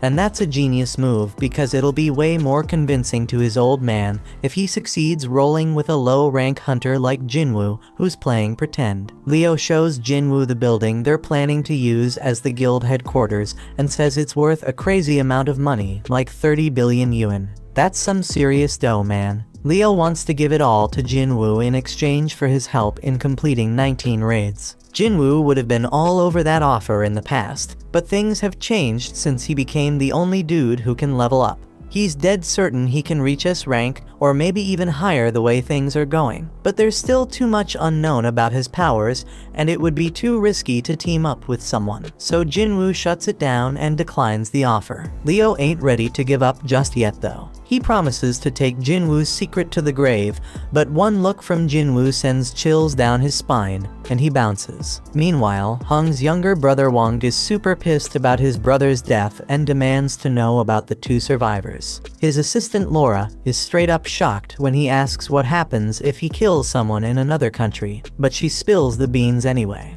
If there's a treaty with that country, he gonna have a trial there, but if not, he getting sent back home to face the law. Wang wants to dip out there pronto, but Laura reminds him he has way too much going on, so he plans to deal with it later. He gives the survivors one more glare and just hopes they stick around long enough for him to take them out. The next day, Jinwoo hits the streets for a jog with his sister. Jinwoo asks her what she'd do if she had a crazy 30 billion yuan, but she can't even imagine what to do with that kind of cash because it's too damn unrealistic. When Jinwoo's flying solo, he notices his system counter keeps ticking even after he hits his goal. Gina catches up to him, but he already made up his mind to test how far that counter goes, so he takes off running again. He figures out it stops at double the goal, and after trying out all the tasks, the daily quest goes undercover. The reward for this gig comes with some straight up random loot boxes, but there's a catch: one's blessed and the other's cursed. Jinwoo ain't playing around, so he decides to roll with the blessed one for the day, and boom, he hits the jackpot. Homeboy scores another key, and it ain't just any key, it's the key to the Demon King's castle, and it is an S-level acquisition. But hold up, because that ain't even the craziest part. This key comes with a bonus ingredients for something called the Elixir of Life. And let me tell you, that's exactly what Jinwoo needed, because this elixir can cure any damn illness. Jinwoo pays a visit to his sick mother, and he knows he ain't got no other choice. He heads to the location, uses the key to open the gate, and he knows damn well this dungeon gonna be tough as nails, on the same level as Jeju Island. Jinwoo starts wondering if he has what it takes to handle this danger, but when a massive gate appears in front of him, he ain't backing down. Inside, flames are engulfing everything, and Jinwoo ain't gonna front, he's scared as hell. But hey, he got his teleportation stone as a backup plan in case things go south. Just then, a freaking giant monster pops up right in front of him. But Jinwoo already made up his mind he gotta get stronger, and he swears he ain't dying in this dungeon. This monster has a red name, meaning it's way stronger than him, but Jinwoo has the advantage of being a wolf assassin. Our boy uses dash to close the distance real quick and starts wailing at the beast. But man, he barely does any damage, even with the bonus effects. Jinwoo tries to activate his murderous intense skill, but the debuff gets cancelled out. Our boy tries to hit the monster with his other debuffs using his dagger, but they get cancelled out too. This monster is straight up brutal as it tears into Jinwoo, and he's screaming in pain. Damn, homeboy did lose his arm, and his health is dropping like crazy as the beast straight up crushes him. He already lost a third of his life, but it gets even worse, because this beast unleashes its 3-minute rage skill, boosting all its abilities by a freaking 100%. The monster's attacks are coming at Jinwoo too quick for him to dodge, so he ain't got no choice but to use his full recovery reward to grow his arm back. But just when he thinks he's making progress and hurting the beast, turns out he's dead wrong, and he just keeps taking a severe beatdown. Jinwoo's HP keeps dropping as he gets straight up stomped on, but he manages to buy himself a bit of time by kicking dirt at the beast. And damn, his system keeps warning him like crazy, making it crystal clear that it doesn't want him to kick the bucket. The more this keeps happening, the more Jinwoo realizes this ain't your average reawakening. Jinwoo knows he is way over his head now, so he decides to bust out the teleportation stone. But out of nowhere, Cerberus shows up and knocks that stone right out of his hand. Jinwoo's in deep trouble now, because he only got a few more hits before he's done for. The dude's brain is working overtime trying to think of a solution, and just when he's about to lose hope, he remembers he got a shop in his system. He quickly buys 3 healing potions, but here's the catch: they only heal 100 health points each. The poison he gonna face from fighting the snake pops right up in front of him, and he realizes he has no other choice but to give it a shot. Jinwoo chugs that poison like a boss, so the system picks it up as a harmful substance and detoxifies it. It's a complete success because Jinwoo's muscles stay intact, and now he takes 20% less physical damage. Cerberus ain't playing around, and it lands a straight devastating attack on Jinwoo. But Jinwoo ain't giving up just yet, man. Homeboy declares he can still move, and guess what? The 3-minute timer on the monster's rage skill is up. The effects wear off, and now the damage Jinwoo inflicted on its eye starts taking its toll on the beast. Jinwoo seizes the opportunity and starts landing multiple attacks, finally making a dent in that sucker. The beast almost chomps him up, but Jinwoo somehow manages to hold it back. dude goes airborne, but that powerful monster smashes him right back into the ground. Jinwoo finds himself in a tight spot once again, with his health damn near depleted and Cerberus squeezing him between its teeth. But Jinwoo ain't done fighting just yet. He digs deep and keeps stabbing that beast, even as it tosses him around like a Zorro. Jinwoo keeps on attacking, pouring every ounce of strength he has into one final blow. And guess what? That's the knockout punch right there. Cerberus comes crashing down, and a notification pops up. It says Jinwoo has defeated Hell's Gatekeeper. Homeboy levels up several times and his wounds magically heal. Killing the Gatekeeper earns Jinwoo the key to the demon's castle. He figured that's what Cerberus was protecting, but then he gets hit with a mysterious notification. It's the recipe for the elixir of life, and it requires 3 ingredients found in the castle. Jinwoo's fight with Cerberus gives him a clear idea of his current strength, and he realizes something. If he were to venture into the demon's castle right now, he'd be 6 feet under for sure. Jinwoo concludes that he can't do it just yet, but he makes a promise he gonna come back real soon. After that, Jinwoo heads over to see his mom and wonders if he can really cure her eternal sleep disease. He ain't got none of the 3 things he needs for the elixir of life, but at least he knows where to find them. But damn, trying to enter the castle at his current level would straight up lead to his death. That's why he's gotta level up and get stronger, no doubt. To help with that, Jinwoo decides to roll with Leo on the 19C rank raids he was talking about earlier. Jinwoo's got one condition though, and Leo's hella shocked when Jinwoo says they gotta do the raids just the 2 of them. No one else. But Leo says what the hell, because rank C gates require at least 8 team members to enter. But Jinwoo wants them to go with a hung strategy, so they gotta hire enough hunters to meet the quota. Leo's kinda hesitant because it could be risky as hell. But Jinwoo points out that if just the 2 of them can beat 19 raids, that's gonna be mad impressive. And it's all about impressing his old man. Leo agrees to go to hell and says he'll handle everything. In another spot, Chahee's getting her exercise on, running in circles, and taking a sec to gulp down some water and replenish her body's fluids. She ain't playing around because she knows someone's been creeping on her. So this dude named Yoon finally comes out of hiding and introduces himself. On the other side, Leo's dad tells Leo how shit's gone crazy since the gates showed up 10 years ago. The world's infrastructure can't even function no mo without the resources from them dungeons. Only the hunters can get those crucial resources, so they're hella important, and the Hunters Association keeps an eye on them. They oversee a lot of stuff, including managing the gates, but they are not the ones that benefit the most. The guilds are the ones raking in the dough from the dungeons, scooping up the vast majority of their vital resources.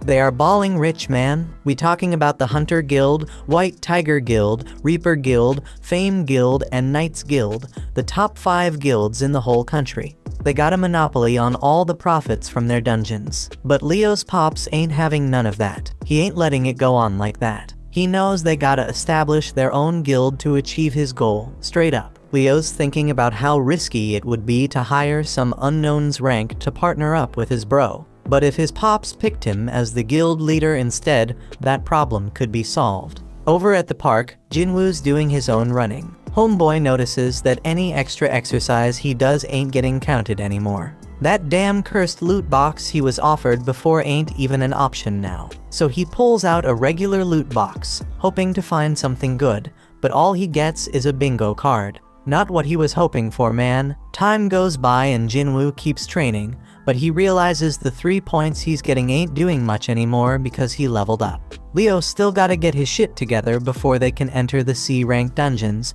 but Jinwoo has a realization. If he can get back into that penalty zone, he might be able to take on that centipede he faced before. But he knows the fight might be tougher than he thinks, and there ain't no guarantee he'll get any experience points from it. Just then, Jinwoo gets a notification to join a D-rank mission. But hold up, it's from the Hunters Association, so that means he won't be able to fight solo. Over at some dojo, Song finishes up schooling some kid, teaching him a lesson. The kid's like, "Damn, I wish I fought you when you were at your best." But Song's real with him, saying he can't change the fact that he only has one arm now. Then Song gets a notification to join a raid, and the kid's like, "Why you ain't retired yet?" Song has some messed up memories, and he's missing a major part of his body, so the kid apologizes for making him feel down. Song explains that his prime years are in the past, but he still wants to contribute to society in his remaining time. Over in another spot, we got this kid playing while her scaredy cat dad Kim watches. He gets the same notification and knows it's his next raid. His wife reminds him that he barely made it out alive from his last one, and she wants him to consider doing something else. But Kim tells her they need the money because their kid's starting school soon. He assures her that it's gonna be all good because the Hunters Association doesn't send low-ranked hunters on dangerous missions, except for that one time. So the whole fam starts professing their love for each other and shit. In another spot, Beak is straight up pissed about having to do some useless interview, and it only makes him angrier when Mr. Choi tries to butter him up. But he chills out when Choi points out that he's the most fit for the job. Turns out Choi called him to his office to let him know that Yujin Construction is starting its own guild. But Beak already knows all that, so he demands Choi tell him what he's really there for. In Juhee's room, her mom straight up tells her to give up on being a hunter. Juhee's a B-rank hunter, but her mom still thinks she'll just get in everyone's way. She wants Juhee to come home, but that just sets Juhee off. She declares that her mom needs to stop Trina control her life. Juhee says she can make her own decisions and proves it by hanging up on her. Juhee admits she might be in the way, but she still wants to try and get better, and right then, she also gets the notification about the D-rank raid. Back at the office, Chahi walks by Beak and tells Choi that some scout approached her. Turns out it was from Yujin Construction, and they wanted her to be their guild master. But she turned down the offer, though now she's curious about what they talked to Beak about. Beak's chilling at a bar, thinking about their convo. Jojo Island's been sealed off since that failed raid, and folks Trina forget about the terror it brought. Mr. Choi sees himself as the weapon of humanity, but he can never forget about Jojo Island and/or what happened there. He plans to clear the island soon, and for that, he needs Beak and the crew on the same page. They gotta get stronger, gather allies, and sway public opinion. That's why he set up the interview and had Chahi train new hunters. Choi reminds Beak that he left something behind on that island, jogging Beak's memory about losing his old friends. In a dark place, an ugly man is pleading with someone to eliminate people. At Jinwoo's house, Gina's straight up shocked by how busy he's been.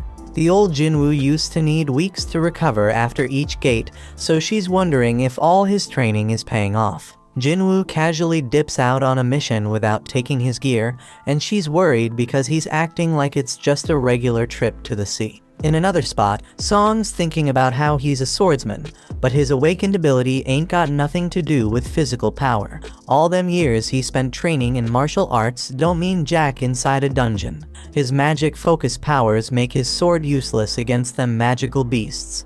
Then out of nowhere, he bumps into Jinwoo and notices how different he looks. Jinwoo can't really explain why his leg's back, so Song assumes some high-ranked healer must have found him that day. Song ain't as lucky because too much time passed for his injury to heal. They reach the gate and are surprised to see it's a reunion. Kim feels ashamed to face them, but Song figures it makes sense after what he did. 5 survivors from that messed up day are back together, so he's wondering what the deal is. It's been a hot minute since Juhee saw Jinwoo, so she peeps how much he's changed too. Right then, some sketchy dudes roll up and start checking out Juhee like they have a thing for her. But Kong's there too, and he shuts them down, telling them to chill. Turns out these peeps are prisoner substitute hunters. Straight up hunter convicts Trina reduced their sentences. Song can't believe they gotta fight alongside criminals, but the woman assures them they won't be a problem. They were understaffed and had no other choice. Just in case though, Kong's rolling with them. He is a B rank, so if things go south, he can handle the 3 C rank criminals with ease. Jinwoo tells Juhee not to come along, but she ain't having it. The criminals get set free, and even they wonder if this is a good idea. Kong shuts them up again and reminds them what'll happen if they act up. He introduces himself to the others and promises he'll handle the criminals. Jinwoo lets Song take charge of the raid, and he appreciates it. Song takes full responsibility for failing that day and gives props to Jinwoo for being the only reason they all made it out alive. He thanks Jinwoo on behalf of all the survivors, but Jinwoo doesn't need it. Kim ain't got no objections to Song leading them, and Kong's staring at Jinwoo for some reason. Everyone gets ready to enter the gate, and Song declares the raid officially started. Inside the dungeon, the prisoners straight up handle those goblins like monster. Song Chul wonders who the real beasts are and shows off his own power. They eventually wipe out the whole group of goblins, and Song's impressed with how much stronger Jinwoo's become.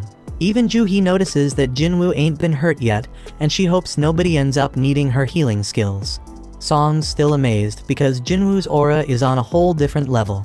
Kong leads them forward, but they come across a fork in the path. The dungeon's been easier than they thought, so they figure it's cool to split up. It's gonna be riskier, but they'll clear the dungeon faster. Jinwoo can sense the boss is down the left path, but he keeps it to himself. Because he ain't been leveling up much from those weak-ass goblins, Jinwoo suggests his group take the left path. They split up, but Kong's giving Jinwoo some weird-ass look. Kim's group members are a bunch of cowards, and Kim decides they gotta apologize to Jinwoo for ditching him on their first raid.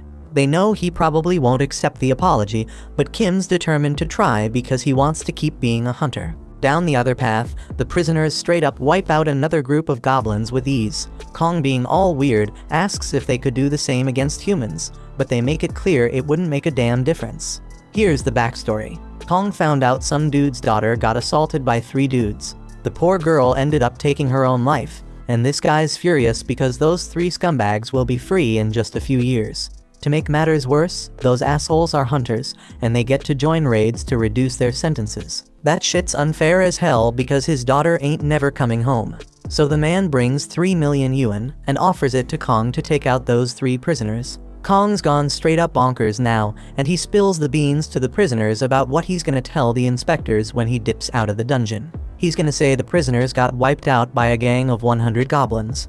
Kim keeps going down his path, but he's shocked when it connects to Kong's path, and he finds Kong massacring the prisoners. Kong starts telling the prisoners he's been told to make them suffer, but Kim interrupts his crazy ass. Cold-blooded Kong takes out the last prisoner and decides he's gotta change his plans as he starts making his way toward Kim. Jinwoo's thinking about how Kong saw him at the hospital, and he just hopes the dude doesn't remember him.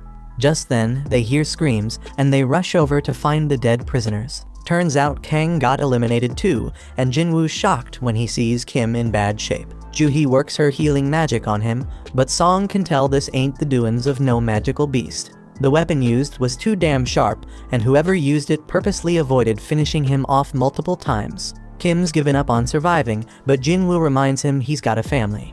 Jinwoo demands he stay alive, otherwise he won't be able to keep blaming him. Kim uses his last breath to apologize to Jinwoo, then he's gone. Right then, Kong tries to take out Juhee, but Jinwoo steps in and stops him. Kong's impressed by Jinwoo's speed, and Song realizes Kong's the one behind this whole massacre. Song's shocked because Kong's part of the Hunters Association, but Kong just wants to spill his plan. Instead of blaming the goblins, Kong's gonna say the prisoners wiped out all the other hunters. He'll claim they tried to take him out, but failed, which is why he's the lone survivor. Song holds Jinwoo back because he doesn't think he can take on Kong. Instead, Song Chul steps up to fight him, even though he knows Kong's a B rank, a whole level above him. Juhee buffs Song up with strength, and he tries to use his sword skills to take Kong down. But damn, Kong manages to dodge every damn hit, and he gives props to Song Chul for knowing his shit. Jinwoo analyzes the situation and realizes Song Chul's holding his own, but he ain't fast enough to win. Kong lands a brutal blow, but gets annoyed when Juhee quickly heals Song. Kong decides he's gonna take out Juhee first, but Song steps in and stops his ass. Kong underestimated the old man, so Song lets him know he's trained as rank hunters before. His blade may be outmatched, but Kong points out that Song's power has its damn limits. Ain't no chance a mage type like him can beat an assassin type, so Kong brings him near death. Juhee's too scared to heal him, and Kong gets ready to finish off Song for good. But Song Chul pulls out his fire ability. But damn, Kong's too damn quick. He realizes Song Cheol used his sword to make him drop his guard against magic. Song Cheol was waiting for Kong to try and end his life, then bam! He hits him with a surprise fire blast. Kong sees through the plan though, and now Song Cheol's paying with his life. But wait a damn minute. Jinwoo finally steps in to put an end to the fight. Kong demands to know who the hell he is, and Jinwoo straight up says he's just an E-rank hunter. Kong doesn't believe him because he'd need some next level reaction speed to stop the attack he just used on Song. Kong can tell Jinwoo's hiding his power and figures he had a second awakening. The others are shaken, and Kong suddenly remembers Jinwoo from the hospital. The mana reader only read 10 back then, so Kong thinks this second awakening must have happened after that. This shit doesn't add up. It doesn't explain why Jinwoo was able to survive the double dungeon. But Kong doesn't give a damn, he's ready to take out Jinwoo. Jinwoo wants answers, so Kong says he is just dishing out justice by taking out the prisoners. But Jinwoo doesn't give a damn about them, but he wants to know why he eliminated Kim and Kang. He points out that Kong could have done it quickly and easily, but he didn't. Kong seemed to enjoy torturing and playing with them. Flashback to when Kong talked to the father, and he explains how he's been getting big offers from the top guilds. But he chooses to work for peanuts in the Hunter Association. Why? Because he finds killing people way more fun than killing beasts. A straight-up fight goes down between Kong and Jinwoo, and the two onlookers are blown away by their insane speed. Kong can tell they have similar builds, but he figures he's got way more experience fighting high-ranked opponents. He uses that experience to gain control of the fight, but he's shocked when Jinwoo asks him to tone down the bloodlust. But it's too damn late because Jinwoo's system is taking notice. The system, just like last time, tells Jinwoo that there are peeps present looking to take him out. Once again, Jinwoo gets a quest to eliminate his opponents. Jinwoo gets engulfed in some dark power, and Kong's confused because he thought he'd have the upper hand in this fight. But damn, Jinwoo straight up attacks, and Kong's shocked when he realizes he's been poisoned. They keep throwing down, but Kong's got something special to show Jinwoo too. He straight up disappears. He explains it's a stealth skill, making him invisible to sight, sound, and even smell. Only a few hunters can get their hands on that skill, and nobody knows he's got it. Kong manages to land a hit on Jinwoo and tells the others to back off and wait their turn. He's sure Jinwoo won't be able to do much with an injured leg. But damn, Kong's in for a surprise when Jinwoo instantly heals himself. Kong can't believe it because he's never heard of a combat hunter who can also use healing magic. Jinwoo's totally unpredictable, and that makes him one dangerous mofo. Jinwoo's changed big time, saying he just lost another emotion, and now he doesn't even need to get angry to take out scum like Kong. Kong realizes Jinwoo's taken human lives before, and Song is shocked to hear that. He figures Jinwoo's had to make some tough-ass decisions real quick, and that's why his appearance ain't the only thing that's changed. Kong tries to attack again, but he's in for a shock when Jinwoo tracks him by sensing his bloodlust. Kong still has a trick up his sleeve, but everything stops when Jinwoo activates his murderous intense skill. Darkness surrounds Kong, and he's straight up stunned when Jinwoo's blade goes through his chest. As Kong's life slips away, he mentions that he and Jinwoo are cut from the same cloth. They're both killing machines. The only reason he's dying is because he's weaker than Jinwoo. Kong still wants to know what the hell Jinwoo is. He's got assassin skills, healing powers, and debuffs, and Kong's never heard of anyone like that.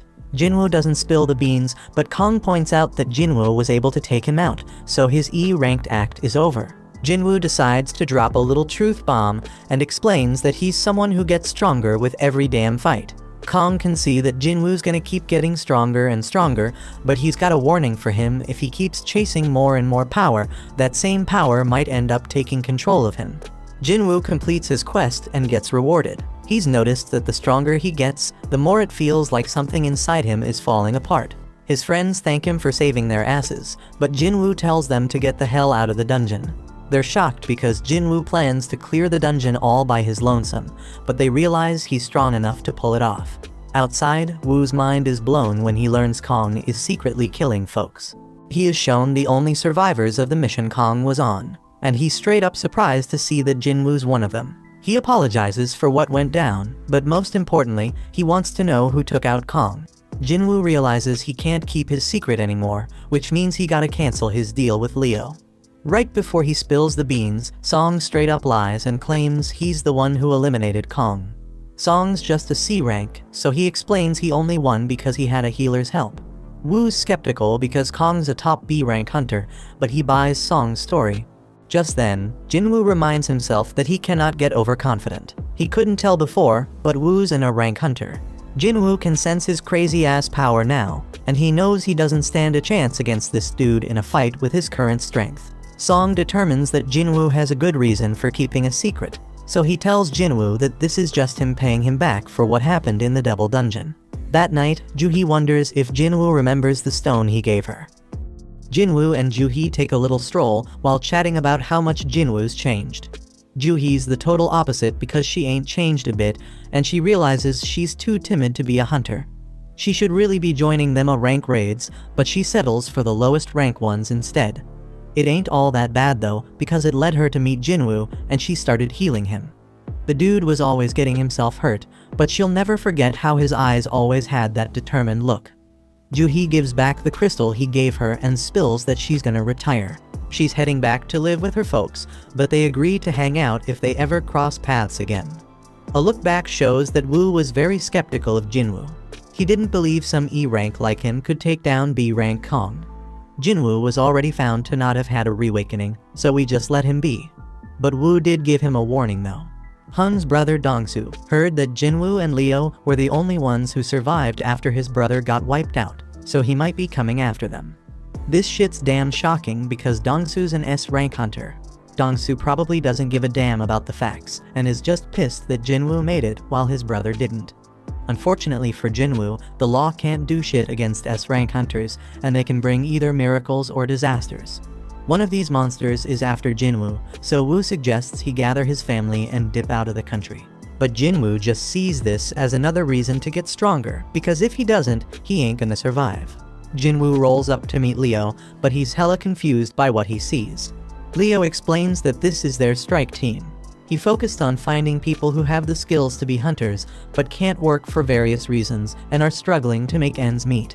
Jinwoo points out that he hired a high schooler, but she claps back saying she's a qualified hunter just like the rest.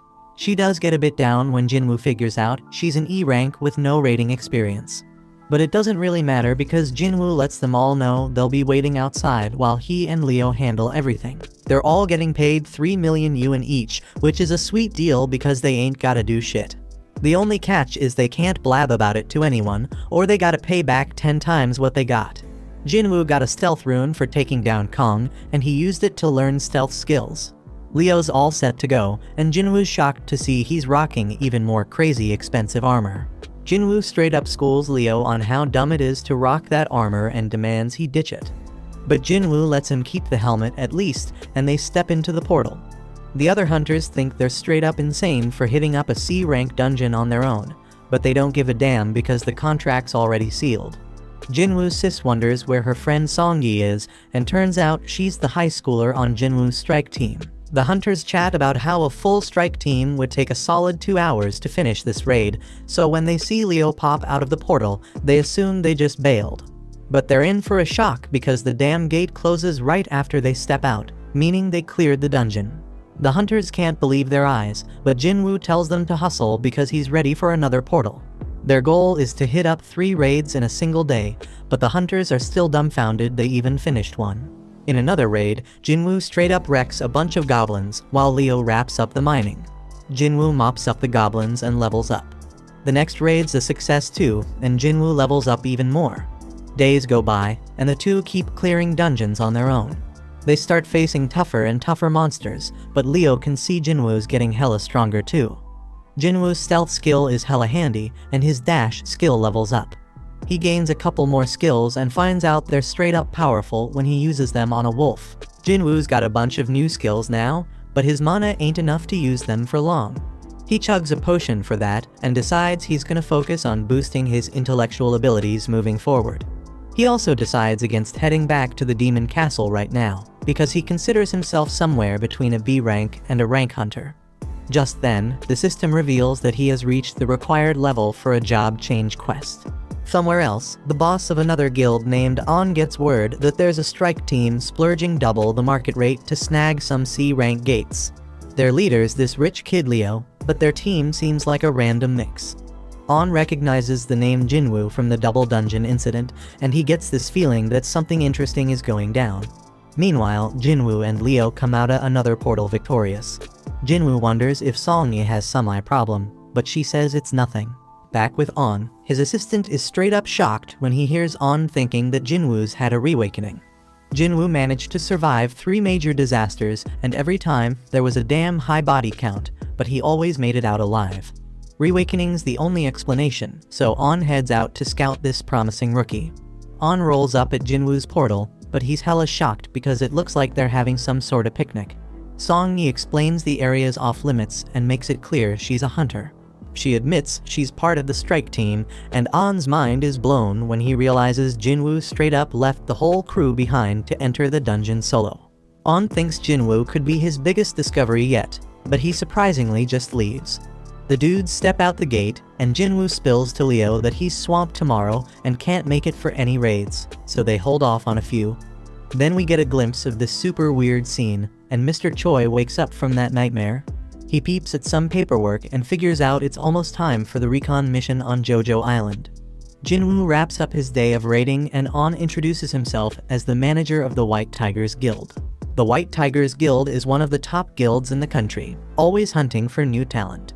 On thankfully gets right to the point and offers to pay Jinwoo double what Eugen Construction is paying him if he joins his guild. On's hella confident Jinwoo's in E rank and can't turn down that offer.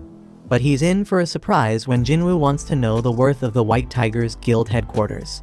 It's worth a cool 50 billion, so the dude's mind is blown when Jinwoo reveals that a construction company's hooking him up with a building worth 30 billion. Jinwoo backs up his claim with evidence, but On reveals that he isn't qualified to offer them their 50 billion building.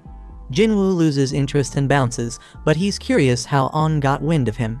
Jinwoo puts fear in this dude, making sure he ain't snooping around, and then vanishes. On realizes that Jinwoo used stealth to cut him, and he's hella shocked when he considers Jinwoo's reawakening with that stealth ability. Jinwoo tells him not to turn around, so On explains he's just digging into who's buying up all the gates. Jinwoo demands to know who else knows about him, and On spills it's just him and one of his peeps. Jinwoo warns that if word starts spreading about him, they'll be the first suspects on his list. On agrees to keep everything on the down low, so Jinwoo reveals himself again. Jinwoo gotta keep snatching the gates for a while, but that's causing problems for the guild because they need to train new recruits. Jinwoo agrees to let them cop 3 gates from him, but On's straight up shocked when Jinwoo tells him they gotta cough up 300 million yuan for each. The dude begs Jinwoo to drop it to 200 million, and Jinwoo surprisingly agrees. They seal the deal for 3 gates, but their interaction ain't over because Jinwoo wants to hook On up with something. He tells On to close his eyes and open his mouth, and then Jinwoo hands him a healing potion for that cut on his face. Jinwoo reveals he trusts On, but he reminds him to keep his trap shut. On's assistant wonders how it went down, and On tells him he thinks Jinwoo might be an even bigger deal than he originally thought. The next day, Leo confirms they got the 600 million yuan. Leo points out they were gonna ditch the gates anyway, so he can't believe Jinwoo managed to score so much cash for them. Leo wants to know more, but Jinwoo says it's a trade secret. Back with the White Tiger Guild, On realizes Jinwoo played him, because now there's a bunch of C-rank gates that have appeared selling for less than 70 million yuan. Jinwoo sends him a message informing him that they are now on an equal footing after spying on him. On realizes Jinwoo ain't someone to mess with, but he's glad he got his contact info. Elsewhere, we see Jinwoo heading out on a road trip to find out what this job change quest is all about. Jinwoo arrives in some forest far away from civilization because he has no clue what to expect from the job change quest. He already tackled 2 dungeons with keys, but those were mandatory quests, like the penalty and emergency ones. But this job quest? It's optional, and they even gave him time to decide. Jinwoo figures it's a major event that's gonna level him up by getting skills perfect for his job, so he decides to accept, and the gate opens. Jinwoo just remembers he ain't done his daily quest yet, but he'll get to it later. He declares that the real game begins right now, and steps into the gate. Meanwhile, Leo's having a meal with his father, and his bro shows up too. Inside the dungeon, Jinwoo realizes he can't use potions or fully recover.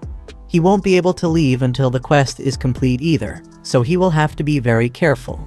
Suddenly, he hears something coming his way, and he gets ready for action. Turns out it's an armor-type beast, and Jinwoo wastes no time attacking it. But damn, his attack does nothing, and he was caught off guard by the monster's power. Jinwoo tries another hit, but it's still useless. He dodges a bunch of attacks and declares that he's faced stronger creatures with even tougher defenses. Jinwoo then uses his bare hands and tears the monster apart. Jinwoo ain't too thrilled because he basically wasted one use of his fatal strike skill. But he can't stay mad for long because he has some company. Meanwhile, Leo's dad wonders how Jisung's guild establishment efforts are going. He heard that all the S-rank hunters he reached out to turned him down. That's true, but Jisung explains he's talking to hunters from other countries. Leo realizes that this will be more competition for him, and he is shocked when Jisung reveals that he knows he has been working on something in secret. Jisung warns Leo not to get in his way because he knows what's up. Leo stays quiet, but he's certain Jisung wouldn't be talking like that if he knew how powerful his partner is. Back in the dungeon, Jinwoo straight up wrecking them monsters. He knows he's gonna need a rest soon, but he senses something and takes out another monster. He can't believe it was using stealth, and to top it off, a mage with light magic shows up. It's all kinda strange because Jinwoo feels like he's reliving his old battles with the first monster's armor and these monsters' skills. The quest turned out way tougher than he expected, but he ain't one to back down. He analyzes the situation on the go, and figures out what it takes to beat each enemy. The armored one needs serious strength to take damage, the stealthy one needs mad perception to be detected, and the mage gotta be countered with intellect. But Jinwoo ain't boosted that stat much. His fatigue's building up fast, so he knows he gotta end this fight soon. Elsewhere, Mr. Choi meets up with the other hunters because they are ready to head to Jojo Island. Back in the dungeon, Jinwoo manages to take down the monsters. He finds a chest plate as his reward and realizes he ain't done much with gear yet. He puts it on and's glad to see it can go invisible, and don't mess with his movement. Jinwoo's level has gone up, and he also has plenty of golden items. His fatigue has recovered as well, so he continues through the dungeon. Jinwoo opens the giant door, and the gust of wind that comes out of it gives him the chills. Inside is some kind of throne room, and he is shocked by what awaits him. The sound he hears and the presence he feels make his whole body remember something. The pressure he's feeling is on the same level as that double dungeon craziness. Jinwoo can't believe it because all that intensity coming from just one opponent. This enemy, a knight commander called Igris, got his name in red, and Jinwoo knows this dude ain't like any enemy he ever faced. Igris instantly attacks with intense speed, and Jinwoo is shocked to see that this guy chops through pillars like they are tiny tree branches. This monster overpowered Jinwoo quickly with his next hit, and Jinwoo had no chance of keeping up. He getting tossed around like a rag doll, and Jinwoo can't believe what a freaking monster this guy is. Jinwoo shows his insane speed as he throws a barrage of attacks, but his blade does nothing against the knight's armor. Jinwoo is barely able to block one attack, but he gets thrown back. He realizes they matched in speed, but Igris way more powerful than him. This dude was hella dangerous, and Jinwoo wondered if he got any shot at beating him. Jinwoo ain't too sure he can win without a weapon, but he only has one idea to deal some damage through Iggy's armor. He puts away his dagger, and to his surprise, the knight tosses his weapons aside too. Meanwhile, Mr. Choi gives a call to the chairman and shows his gratitude for approving the operation. The chairman warns him to stay careful, but Mr. Choi already knowing the danger involved. He is aware that this expedition is just about checking the threat levels. They're gonna poke at the enemy and see how they react. Mr. Choi staying diligent as always, and he explains that it's because the last raid on Jojo Island ain't really ended for him. Back in the dungeon, Igris wastes zero time crushing Jinwoo. He tosses Jinwoo around like he's some kind of toy, landing a barrage of punches on him. Jinwoo gets sent flying through a wall, and he is straight up shocked by his opponent. He blocked all them punches, but still feels like he lost 500 HP. Jinwoo is glad he rocked that armor because he'd be 6 feet under if he hadn't. He gotta admit he can't overpower this dude, so he decides to amp up his speed instead. Jinwoo flies around him and manages to finally push him back. He throws out a bunch more attacks, but it becomes crystal clear he ain't catching this guy again. The dude keeps tossing him around, and Jinwoo notices his skill also boosting his defense. He's still getting wrecked by this dude, getting dragged back into the room, but Jinwoo keeps fighting back. His efforts start paying off when Jinwoo pulls off a sick move, landing a kick straight to Aegis's head. Jinwoo realizes this might actually backfire on him, and the knight comes at him even harder. Jinwoo just keeps taking a straight-up beatdown, getting tossed onto the throne while Aegis looms over him. Back home, Gina leaves some dinner for Jinwoo and goes to study. We also catch a glimpse of Jinwoo's mom at the hospital. But back with Jinwoo, he is in really bad shape as the knight grabs his sword, ready to end Jinwoo's life. He went in for the kill, but Jinwoo was swift as hell, stopping him with just one hand. Jinwoo declares that he hasn't lost yet and pushes Aegis back. He summons his blade and manages to stab the knight through the gap in his helmet. Jinwoo puts all his power into pushing Aegis back and slamming him against the wall. The knight tries to use Jinwoo's blade, but Jinwoo stops him, saying his dagger doesn't switch owners. It just goes back to his inventory, where he can summon it again. Jinwoo drives his blade through the knight's skull, but the hit ain't deep enough. He knows he gotta go deeper, so he uses every last ounce of power to drive the blade further into the knight. Jinwoo pulls out all his fatal strikes and lands the most powerful blow he ever dealt. The knight has gone completely limp. Jinwoo takes out his blade, and a notification pops up saying he won the fight. Jinwoo realizes there's a huge gap between them in every category, and he knows his win was a straight-up fluke. If he made just one mistake, he'd be 6 feet under. Jinwoo then gets 4 rewards. One of them is 15 million gold, and another is the S-rank helmet Aegis wore. The Demon's Castle key was S-rank, but Jinwoo never had gear this top-notch before. Amazingly, the helmet boosts his stats and reduces damage by 15%. Jinwoo also gets a rune stone for a skill called the Ruler's Hand. The final reward is an instant teleportation stone. Can't stash it in his inventory, so he's wondering why he getting it now. It doesn't make sense to get it after clearing the dungeon, so Jinwoo is wondering if the job change quest ain't actually over yet. Just then, Jinwoo was straight up shocked when a bunch of portals opened up. A notification pops up, revealing that the job change quest actually starting right now. Jinwoo was told to survive as long as possible to rack up advancement points. He gotta earn them points to move up in class, but Jinwoo ain't got a clue what that means. A timer pops up, and Jinwoo realizes he is about to face an endless wave of enemies. He is relieved to see these fools ain't as strong as Aegis, because he knows he'd be overwhelmed in seconds if they were. Jinwoo is confident he can handle them, but damn, there's a whole damn army of them. But Jinwoo ain't scared, he charges right at them. Meanwhile, we watch as the other hunters fly off to Jojo Island. After a while, we are back with Jinwoo, still in the thick of the fight because the gates keep spitting out more enemies. The real deal with this quest is to survive as long as possible, so Jinwoo starts using his stealth skills. He gotta manage his mana, so he can buy himself as much time as he can.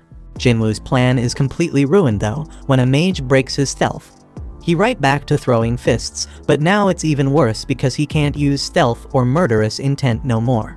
Jinwoo takes a sword straight to his back, and he is straight up shocked when he realizes it's only been 5 minutes. Shit getting way too dangerous, and Jinwoo knows he can't keep going. He hates to do it, but he decides to teleport out of the dungeon. But before he can, some monster knocks the stone right out of his hand. Now Jinwoo is in deep shit as the huge group of enemies descends on him. Jinwoo continues to get thrashed about by the monsters, and there is no way out now that he has lost the teleportation stone. The only shot he got at surviving is if he whoops all their sorry asses, so Jinwoo gets back in the fight. It's looking pretty damn dire though, because his stamina running on empty and he can't use stealth or murderous intent. But you know our boy never gives up, he is dead set on staying alive. Jinwoo keeps fighting for his life, and he thinks about how he has been living at the bottom his whole damn life. He could never give up on chasing more, and this moment ain't no different. Jinwoo's knuckles are all messed up, and his heart starts racing.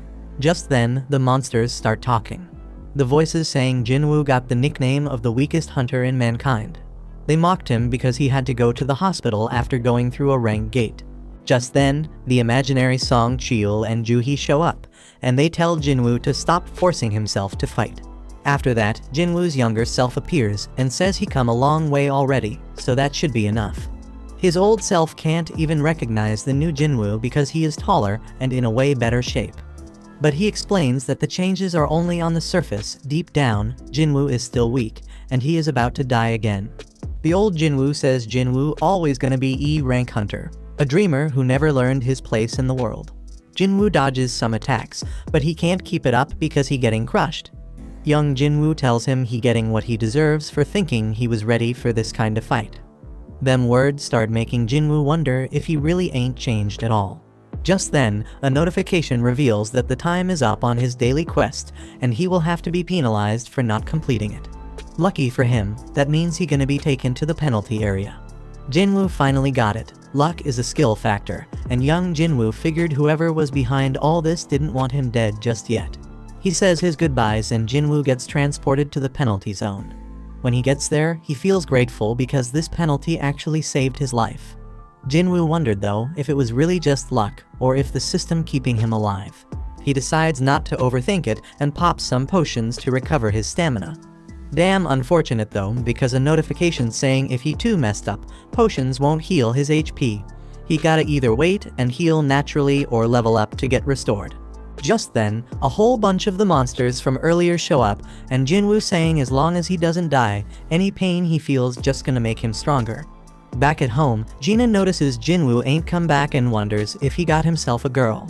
She decided that ain't possible and just hoped he remembered to be there for her guardian teacher meeting.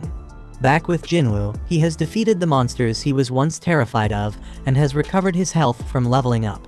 He got 10 minutes left in the penalty zone, so he used that time to cop the Night Killer Dagger. This weapon is perfect because it does 25% more damage to armor-type beasts. Jinwoo uses the rune he got from fighting Igris, and it gives him the active skill called Ruler's Hand. Surprisingly, it doesn't use mana, and it lets him mess with objects without touching them directly. He remembers Igris using this on his sword, but Jinwoo tests it and finds that he can't move large objects yet. Time is almost up, so Jinwoo declares that he will have to rely on a little bit of luck to carry him to the end. Jinwoo gets teleported back to the dungeon and gets ready for another round of fighting. Back with the other hunters, they getting closer to Jojo Island. Choi is told that there are multiple sources of mana in the water, and Choi is straight up shocked by what he sees. In the dungeon, Jinwoo feels really good about how his Night Killer Dagger performing, but he can't shake this weird feeling he getting. He keeps killing their beasts, but it doesn't feel like he actually doing it. Jinwoo is more worried about the mages casting spells without actually attacking. Just then, Jinwoo realizes that they are responsible for opening the gates and summoning the knights. He decides to go after the mages and finds out that taking down one of them makes some of the knights fall apart. Knowing this, he goes after the rest of the mages and starts taking control of the fight. The mages try to hide behind the knights, but Jinwoo manages to take out another one, leaving 3 mages still standing. These sneaky last 3 combine their power and summon a golem, so Jinwoo makes his way to higher ground.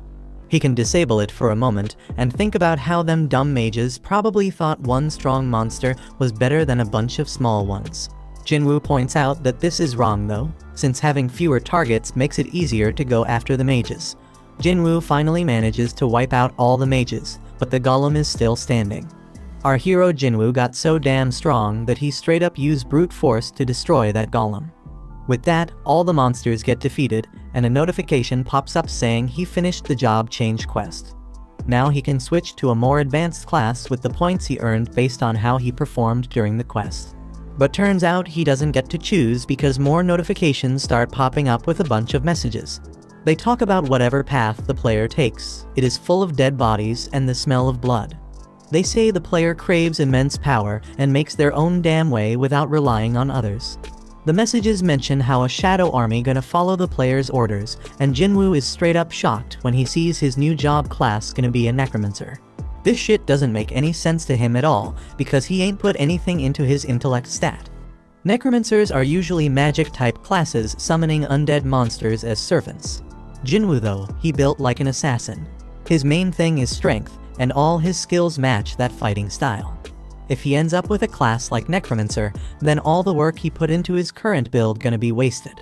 But just then, Jinwoo feels relieved when he sees he can reject it. He says no, but the system points out that Necromancer is a hidden class and asks him again if he really want to decline it. Jinwoo takes a second to think about it and wonders if it is a hidden class means it has some special power. Jinwoo wished he had an example to compare it to, and he realized it was pretty damn similar to the summoning magic the mages were using. Encountering them seems like too much of a coincidence, so Jinwoo wonders if this job change quest was pre-arranged by the system. The whole idea of summoning beasts like mages got him really interested. Them mages ain't all that strong on their own, but Jinwoo knows he is. Ain't no rule saying necromancers can't be frontline fighters, and that's exactly what he gonna do. Jinwoo figures if classes work like stats, then as he levels up, his necromancy skills gonna level up too. That means the shadow army the system talking about gonna get stronger too. Jinwoo getting hyped up thinking about not solo leveling anymore, so he decides to accept the necromancer class. Just then, some dark power burst up from under his feet, and the system started awarding him points based on his performance. Jinwoo did amazingly well during the quest, so his total advancement points exceeded the class threshold. The dark power erupts even more, and Jinwoo starts floating because the advancement is about to be complete. Jinwoo is then shocked when he sees that he already moved on from the Necromancer class, all the way to the Shadow Monarch class. He also got unique class skills and 10 ability points. Jinwoo wonders if the quest is finally over, but he begins to hear sounds that seem to be coming from people in pain. Now Jinwoo can see this dark shadow coming from the monsters, and he can use his skill called Shadow Extraction on them. First thing, he gotta pick a command word, so he goes with Arise. As soon as he says it, Jinwoo is straight up ecstatic when he sees the first members of his shadow army. Apart from Shadow Extraction, Jinwoo has another skill called Shadow Storage. Shadow Extraction lets him drain some of his mana to create shadow soldiers, and Shadow Storage lets him keep them soldiers and summon them whenever he wants. The only thing Jinwoo gotta be careful about is that the extraction can fail depending on the strength of the target and how long they have been dead. There is more to this ability, because Jinwoo sees he summoned both knights and mages, and they come in different ranks too. Jinwoo gets all excited thinking about whether he can even extract his rank shadows, and if they are as strong as they were in real life. Jinwoo rushes to Igris and finds out extraction is possible. There is a limit to how many extractions he can do and how many he can store, so Jinwoo lets out 11 soldiers. Jinwoo turns back to the Knight Commander, Igris the Blood Red, and says the word Arise. Igris' shadow starts coming out, but then this huge burst of power pushes Jinwoo back and the extraction fails. Jinwoo only had 2 more tries left, but his second attempt failed too. Back at the Hunters Association, Goto reminds Woo that hunters can never grow their power unless they undergo a reawakening. That's why they train their combat skills and gather allies. Back with Jinwoo, he talks to Igris and reminds him that he is a warrior. Slicing down enemies with his sword is his damn purpose in life, and Jinwoo damn sure doesn't want to just sit around and waste away. Jinwoo straight up declares that if Igris needs someone to dedicate his sword to, then he should serve him. Jinwoo uses his last shot and once again tells Igris to arise. A whole lot of power burst out of Igris's dead body, but this time it was different. Igris' shadow came out, and Jinwoo got the chance to give his level knight a name. Jinwoo shows respect and gives him his old name Igris. At the same time, Go explains that reawakenings happen every damn day, and he hopes this gonna bring forth a hunter that breaks all expectations. Right at that moment, Igris and the rest of Jinwoo's shadow army kneel before him. Jinwoo is straight up amazed by the sight and declares that they all riding with him now. Back with the other hunters, they finally reached Jojo Island. Choi examined one of the red ants from that messed up raid, and he was straight up shocked by what he saw. He says the monsters are evolving, and we see that the ants have grown wings. The story then continues with Jinwoo sleeping in late only to be jolted awake by a call from Gina. Hearing his groggy voice, Gina immediately knows he's still in bed and asks if he even realizes what time it is. Glancing at the clock, Jinwoo notices it's already 2 in the afternoon, so Gina quickly reminds him that her parent-teacher meeting is today. Later, Jinwoo arrives at the meeting looking surprisingly well dressed. Gina is stunned by how dashing he appears, prompting Jinwoo to wonder if something's wrong, but Gina reassures him it's not that, it's just unexpected. He then explains that he just had to dress appropriately since showing up in sportswear wouldn't be suitable. Gina muses about how much people can change, and as they walk through the school halls, Jinwoo garners attention from the girls around, leaving them whispering in curiosity. Jana, noticing this, teases him about not having a girlfriend yet, offering to introduce him to someone, but he angrily dismisses the idea. Later, Jinwoo meets with Jana's teacher, who is full of praise for her. The teacher describes Jana as an exemplary student and role model, noting her strong performance in mock exams. Confident that Jana can get into medical college, she advises Jinwoo not to pressure her too much, and Jinwoo agrees. But before the meeting concludes, the teacher asks Jinwoo what he would do if Jina awakened and wanted to become a hunter. Jinwoo's response is immediate and firm that he wouldn't allow it. The teacher expected such an answer and mentions she has a favorite ask.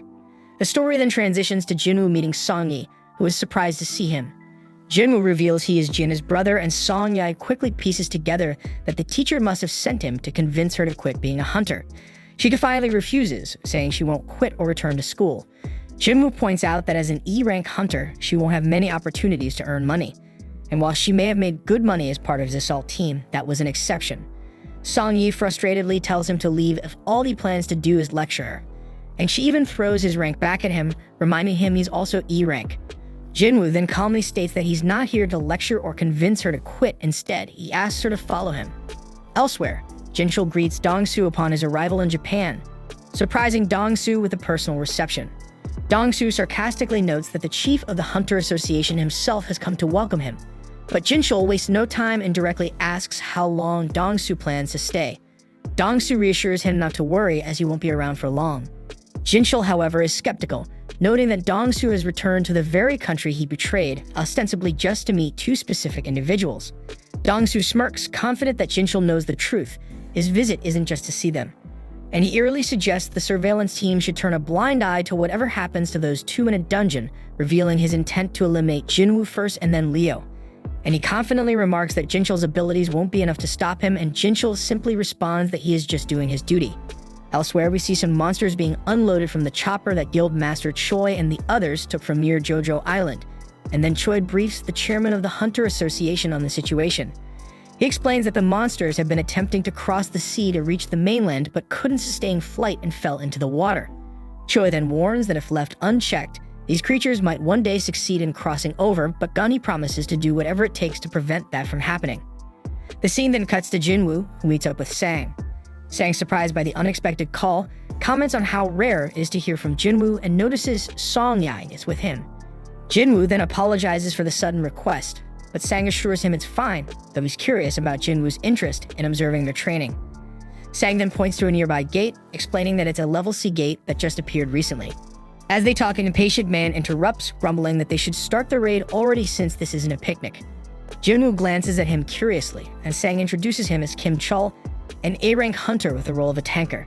Sang adds that Kim Chul is the leader of the assault team, and it's clear that Kim Chul is annoyed about having E-rank hunters tagging along to watch his raid.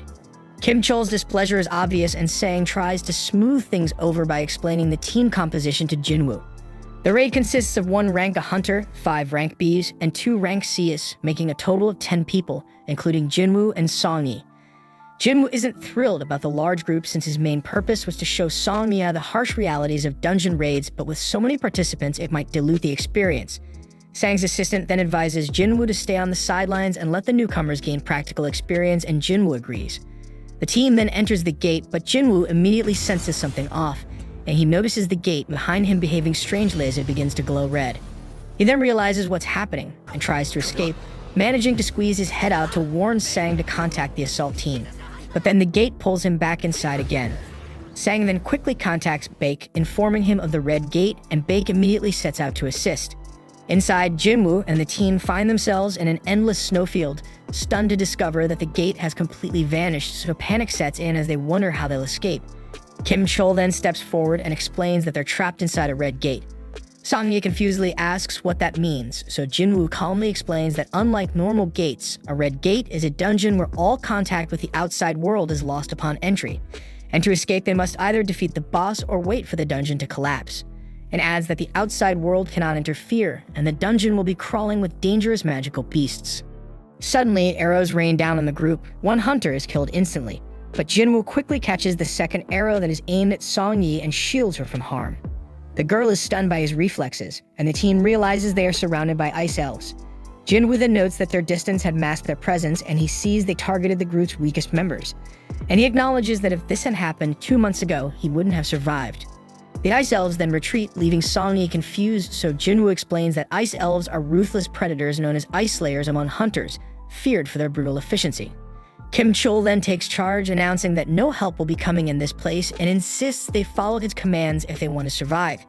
He then claims that he can't manage the entire group, so he proposes splitting into 2 teams, arguing this will improve their chances. He warns that staying in one place risks freezing to death and insists he can protect those who go with him. Most of the group agrees to go with Kim Chol, but he quickly singles out the weaker members, refusing to take them along, and he explains that their presence would slow the team down. He then states that 1 day in this dungeon equals an hour outside, and it could take months to defeat the boss or wait for the dungeon to collapse. And with a cold, dismissive tone, he labels them as dead weight, so he is going to leave them, but he promises to come back for them once the boss is defeated. One girl in the group decides to stick with Jinwoo, and Kim Chol thinks that's a stupid move, but she is sure that Kim Chol didn't notice the arrow earlier and quietly whispers to Jinwoo that she noticed his earlier reflexes, convinced he's much stronger than he seems, and she thinks that he is even a rank or even higher, but Jinwoo doesn't confirm or deny it. Kim Chol then declares he'll take the main road, assuming it's the best route, so Jinwoo offers to lead his team through the forest. After some time, Kim Chol's group notices claw marks on the trees, so he confidently declares that they've entered Ice Bear territory and smugly remarks that the E-rank team will likely be killed. Soon after, they sense ice bears nearby, and the group quickly finds themselves surrounded. One of the massive creatures charges, but Kim Chol blocks the attack with his shield and cleaves the bear in half with his axe. And without hesitation, he moves to engage the other 2 bears, maintaining his confidence. Meanwhile, Jinwoo's group is stopped by the girl, who points out similar claw marks. She warns them that they're in Ice Bear territory and suggests they turn back to avoid an encounter. Jinwoo disagrees, suggesting instead that they press deeper. He explains that since this is Ice Bear territory, they'll only need to worry about the bears, which are weaker than the elves that wait outside. The girl thinks it over and realizes Jinwoo is right. No other magic beasts would enter this area because of the bear's dominance. As they move forward, the air grows colder, so Jinwoo pulls coats from his inventory using subspace magic, handing them out to everyone. The group is amazed at his ability, putting on the warm coats with gratitude. But Song-yi is still puzzled, asks Jinwoo who he really is. Jinwoo avoids the question, reminding her that he brought her here so it's his responsibility to protect her, but he requests that she and the others not ask further questions. Just then, a massive ice bear emerges from the shadows, so Jinwoo steps forward and changes his title to Wolf Assassin as he prepares for the fight. Meanwhile, outside the gate, Baek observes the ominous red glow and concludes that this gate is bad news, and he doubts that anyone but high-ranking hunters could survive. He then places his hopes on Kim Chol, believing his rank might give the assault team a chance. But Sag informs him that in addition to the official assault team, others entered the gate, including Jinwoo. Baek then curiously asks Jinwoo's rank, and Sang replies that Jinwoo is officially E rank, though he suspects he may have reawakened, though Jinwoo has never confirmed it. Baek isn't optimistic about Jinwoo's chances, but then Dongsu arrives with Jinchul. Baek is visibly displeased to see Dongsu, questioning why he's here when he's supposed to be in America. Dongsu ignores the question and instead challenges Baek, asking why an E-rank hunter was allowed into the gate when he isn't even part of their guild. Dongsu makes it clear he's referring to Jinwoo, leaving Baek wondering how Dongsu knows him. Dongsu scoffs at the red gate, lamenting that Jinwoo will likely die inside before he gets the chance to meet him. Jinchul, observing Dongsu's frustration, muses that Jinwoo is fortunate to be inside the gate, sparing him a confrontation with Dongsu. However, Jinchul doubts Jinwoo's chances of making it out alive. Inside the gate, Jinwoo finishes off the last of the ice bears, earning another level up. His team and the girl are left stunned and wondering who he is, but he remains tight-lipped. Later, the group gathers to eat roasted bear meat, and they are astonished that Jinwoo managed to take down so many bears alone. The girl warns that they can't afford to relax just yet, as the lair of the monsters must be nearby.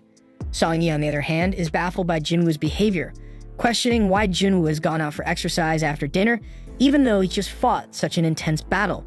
So she remarks on how strange he is, and the others agree. Elsewhere, we see Jinwoo standing outside the lair of the ice bears, ready to test his shadow army. He summons them, watching as they charge forward. The shadows easily cut down the bears, but some of the creatures fight back fiercely, managing to rip apart parts of his army. However, the shadows regenerate quickly using Jinwoo's mana and return to the fight. Then we see that the mages in his army provide excellent support, and Jinwoo is impressed, thinking they perform better than expected, but he notes that maintaining them uses a lot of mana. Suddenly, the massive boss of the Ice Bears emerges, and with a single devastating attack, it wipes out Jinwoo's entire shadow army, draining a significant amount of his mana in the process. Left unable to regenerate his soldiers, Jinwoo summons Igris. The Shadow Knight steps forward confidently, so the bear charges at him, but Igris dodges with ease, delivering a precise slash, and in moments, the bear is brought to its knees. It attempts a final desperate attack, but Igris finishes it with a swift beheading. Jinwoo observes, impressed by Igris' power. Reflecting on their earlier duel, he admits that he would have lost if Igris had used his sword. Even now at his current level, Jinwoo believes Igris might still be stronger, and then he praises Igris for handling the fight so well. Meanwhile, Kim Chol's party faces the elves, and we see that all of his teammates have been killed, leaving him alone struggling to process what the hell just happened. He bitterly reflects on how close he was to becoming an elite member of the White Tiger Guild, only to end up in this dire situation. The sight of the elves and the remaining survivors terrifies him, and he realizes he has no chance of winning, so he runs as fast as he can to escape. Then we see Jinwoo stands victorious over the Death Bears, showcasing his immense power as a necromancer. With a simple command to rise, Shadow Bears emerge from the corpses, seamlessly joining Jinwoo's ever-growing Shadow Army. Outside the portal, Sang explains that the strike force has been trapped inside for 3 hours, which translates to about 3 days in the portal's distorted time. Red gates are notoriously dangerous, so Dongsu concludes that Jinwoo must already be dead and begins preparing to leave. However, Dongsu halts his departure, demanding to know why Jinwoo was associating with the White Tiger Guild in the first place. Sang casually explains that Jinwoo is merely an acquaintance who wanted to observe a C-rank mission. Then while Sang feels relieved that this answer should suffice, Dongsu shocks everyone by suddenly choking Sang. Dongsu isn't fooled, he knows Sang has a talent for identifying promising new hunters. At that moment, Baek steps forward, transforming as he tells Dongsu to stop. This only enrages Dongsu further, who dismisses Bak as nothing more than a big fish in a small pond. The two S-rank hunters then release some of their power, sending waves of terror through those nearby. Sang grows increasingly alarmed, fearing that an S-rank battle could devastate the entire area. But despite this, the tension escalates, and the two hunters clash. Inside the portal, Kim Chol feels relieved after escaping the elves, but his relief turns to horror when he stumbles upon the mangled corpses of the Death Bears. The sight terrifies him, and he begins to wonder how the E-ranks he abandoned could possibly be responsible for such devastation. The sheer destruction leaves him trembling, so he suspects that the Ice Layers might be the true culprits and quickly retreats into the forest. Outside the gate, Dongsu is impressed when Jinchul intervenes, managing to stop the escalating S-rank fight, so Jinchul humbly admits that the only reason his arms remain intact is that the two S-rank hunters restrained themselves at the last moment. Jinchul then reassures Dongsu that Jinwoo is just an E-rank hunter, emphasizing that he reevaluated Jinwoo 2 months ago and found no reason to believe otherwise. Additionally, Jinchul explains that the surveillance team's investigation into your brother's death revealed it was caused by a magic beast. Dongsu dismisses this as a convenient public cover-up, convinced that if Jinwoo isn't the culprit, then the killer must be the wealthy Leo. Jinchul then questions why Dongsu is targeting Jinwoo if he believes he isn't the killer, but Dongsu's reply is cold and blunt. It's an excuse to kill. But before the conversation can continue, Dongsu is called away, muttering that Jinwoo is lucky. Sang watches him leave and reflects on how no one truly grasps the depth of Jinwoo's power the way he does. Confident in Jinwoo's strength, Sang believes he will survive the Red Gate. Inside the gate, Jinwoo's group sits around a fire, trying to stay warm. But their moment of peace is shattered when Kim Chol storms in, furious to see these weaklings alive and thriving. Dressed in weather gear and surrounded by blankets and food, they're clearly in much better shape than his own group. So Kim Chol gets enraged and accuses them of hoarding supplies, claiming his team died because they lacked proper equipment. Blinded by anger, he demands to know who was hiding all the gear and blames Park, suspecting she joined the weaker group because she knew the truth. Kim Chol then issues an ultimatum, counting down from 3 and threatening to eliminate them all if the culprit doesn't confess. And when no one speaks up, he screams Jinwoo's name, assuming him to be responsible, and prepares to attack. However, before Kim Chol can act, Jinwoo suddenly appears and utterly overpowers him. The group is stunned by their leader's unexpected return, and Jinwoo admonishes Kim Chol for blaming others for his party's failure. Jinwoo also senses something more sinister nearby and accuses Kim Chol of dragging even greater trouble into their midst. Turning his attention to the surroundings, Jinwoo calls out to the hidden presence, stating that their aura is far too strong to go unnoticed, and he orders them to drop their stealth. In response, the Ice Elves reveal themselves, their leader remarking in disdain that one of the human scum is unexpectedly strong. Jinwoo retorts sharply, shocking everyone as he speaks fluently in the language of the magic beasts. Even Jinwoo is surprised by this ability, quickly deducing that his cheat system must be responsible. The elven leader then begins to explain their presence, revealing that one of his men sensed Jinwoo's immense power when he stopped the arrow, so the elf wanted to challenge Jinwoo to a fight. However, before the leader can finish speaking, Jinwoo swiftly chops off the challenger's head. The leader is amused by this display of brutality, but Jinwoo is uninterested in entertaining him and immediately launches an attack. The leader defends himself skillfully, and Jinwoo quickly realizes that this opponent won't go down easily. The leader, still amused, remarks that Jinwoo isn't human, questions why he's pretending to be. Jinwoo is confused by the comment, but the leader's laugh makes it clear that he knows something Jinwoo doesn't. He explains that elves are driven by a voice in their minds commanding them to kill humans, but strangely, they don't hear it when it comes to Jinwoo. This revelation makes Jinwoo suspicious, wondering if the elves' silence toward him is connected to his system directives. The leader speculates that Jinwoo might not be entirely human and encourages him to sensibly hand over the other humans. But Jinwoo demands to know why the elves are targeting humans at all. As the leader begins to answer, something bizarre occurs. His body glitches and he repeats himself as if stuck in a loop. However, Jinwoo refuses to comply, and the leader warns that defiance would make Jinwoo their enemy and reminds him that they vastly outnumber him. But Jinwoo is undeterred and questions why the leader is so confident. And with that, Jinwoo summons his shadow army, leaving the others to look on in disbelief, wondering how such a thing is even possible. The elven leader then dismisses Jinwoo's forces as a waste of time, but Jinwoo ignores his words and presses for a fight. The leader obliges, and the two sides engage in a brutal battle. The humans with Jinwoo attempt to flee, but elven archers target them. Jinwoo demonstrates his incredible skill, eliminating the archers with ease. But despite his prowess, Jinwoo begins to understand the leader's confidence. The elves are stronger than he anticipated and are dealing significant damage. While Jinwoo's shadow army is technically immortal, regenerating his troops costs magic power. Though Jinwoo possesses a considerable reserve, it isn't infinite, and he realizes it could eventually run out, and even worse, he concludes that the elven leader is undeniably stronger than him. The leader engages Jinwoo directly, and Jinwoo quickly evaluates the situation, realizing that even with Igris fighting beside him, Barca remains an overwhelming opponent. The odds are against him, and his regular soldiers won't suffice, so Jinwoo concludes he needs a stronger force to match the leader's power.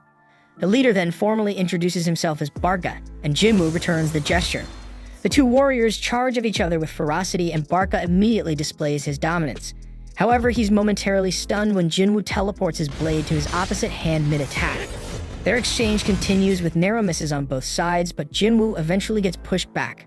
Barca expresses delight at the challenge, stating he hasn't enjoyed a fight like this in years. Jinwoo, smiling back, unleashes a massive meteor that crashes down onto Barca, catching him off guard. Meanwhile, Kim Chol regains consciousness, seething with anger. Seething with hatred, he curses Jinwoo again and grips his sword tightly, determined to take him down. Then, as Barca battles Jinwoo's magic soldiers, Kim Chol uses the chaos to make his move. However, Jinwoo, having anticipated this, orders Igris to create a dense smokescreen. Using the cover, Igris swiftly ends Kim Chol's life. Realizing too late that Jinwoo had planned this all along, Kim Chol succumbs to his last thoughts filled with regret.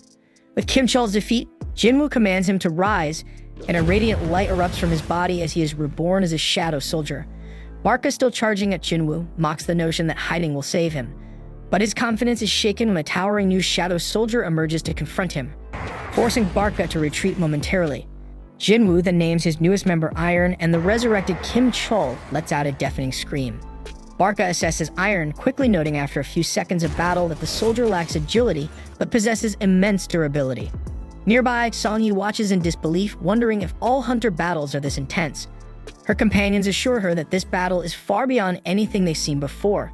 Then, while Iron holds his ground, Barca declares the fight lacks challenge and demands that Jinwoo and Igris join the fray. Jinwoo accepts Barca's challenge with a smirk, and the intense 3-on-1 battle begins. Barca's overwhelming strength is on full display as he fends off Jinwoo, Igris, and Iron simultaneously. However, his frustration grows as Iron's persistent screams echo throughout the fight. So Barca decides Iron must be dealt with first, but Iron proves to be a formidable tank, enduring every blow. Barca's confidence grows as he dodges Igris' strikes, but he's caught off guard when Jinwoo lands a stab. Jinwoo is so impressed because Barca avoids a fatal wound even amidst the chaos. Barca then bristles at being underestimated, but Jinwoo commends him for surviving this long. Then as the fight rages on, Jinwoo takes a moment to turn his attention to the rest of his clan. Barca, suddenly remembering his army, turns to see a horrifying sight. Jinwoo's shadow army has wiped out his entire clan. But despite the grim sight, Barca remains confident, certain that taking out Jinwoo will be enough to turn the tide. As Jinwoo throws his dagger, Barca mocks him, calling him a fool for discarding his weapon. However, he underestimates Jinwoo, who recalls the dagger with pinpoint accuracy. Barca barely blocks it, but his weapon is destroyed in the process. Jinwoo then seizes the moment, ordering Iron to restrain Barca. Immobilized, Barca becomes the target of an immense fire attack unleashed by Jinwoo's magic soldiers. But despite the devastating strike, Barca isn't finished. He cuts through Iron and vows to annihilate the humans, but Jinwoo counters, silencing him once and for all. Jinwoo declares the battle over, but Barca, defiant to the end, insists it's not finished until he says so. His defiance is short-lived as Iron regenerates and crushes him completely. So Jinwoo reiterates that the battle is indeed over, as Barca lies lifeless on the ground. The ground then begins to tremble, but it's actually merely Iron ensuring their victory is absolute. Jinwoo reprimands Iron, reminding him to show restraint, and silently hopes this behavior won't become a recurring issue. The group then breathes a collective sigh of relief, astonished as Jinwoo calmly tells them it's time to leave. They all feel relieved to leave, but before that, Jinwoo takes one final look at Barca's lifeless body. Outside the portal, Sang tells Baek it's time to return home as a week has passed inside and the chances of survival seem slim. But Baek refuses to leave, unwilling to abandon his guild members. Then both men are stunned when the portal begins to open and Baek confidently assumes it's Kim Chul emerging, certain his guild member managed to succeed. However, both are shocked when the figure stepping out isn't Kim Chul but Jinwoo, alive and unscathed.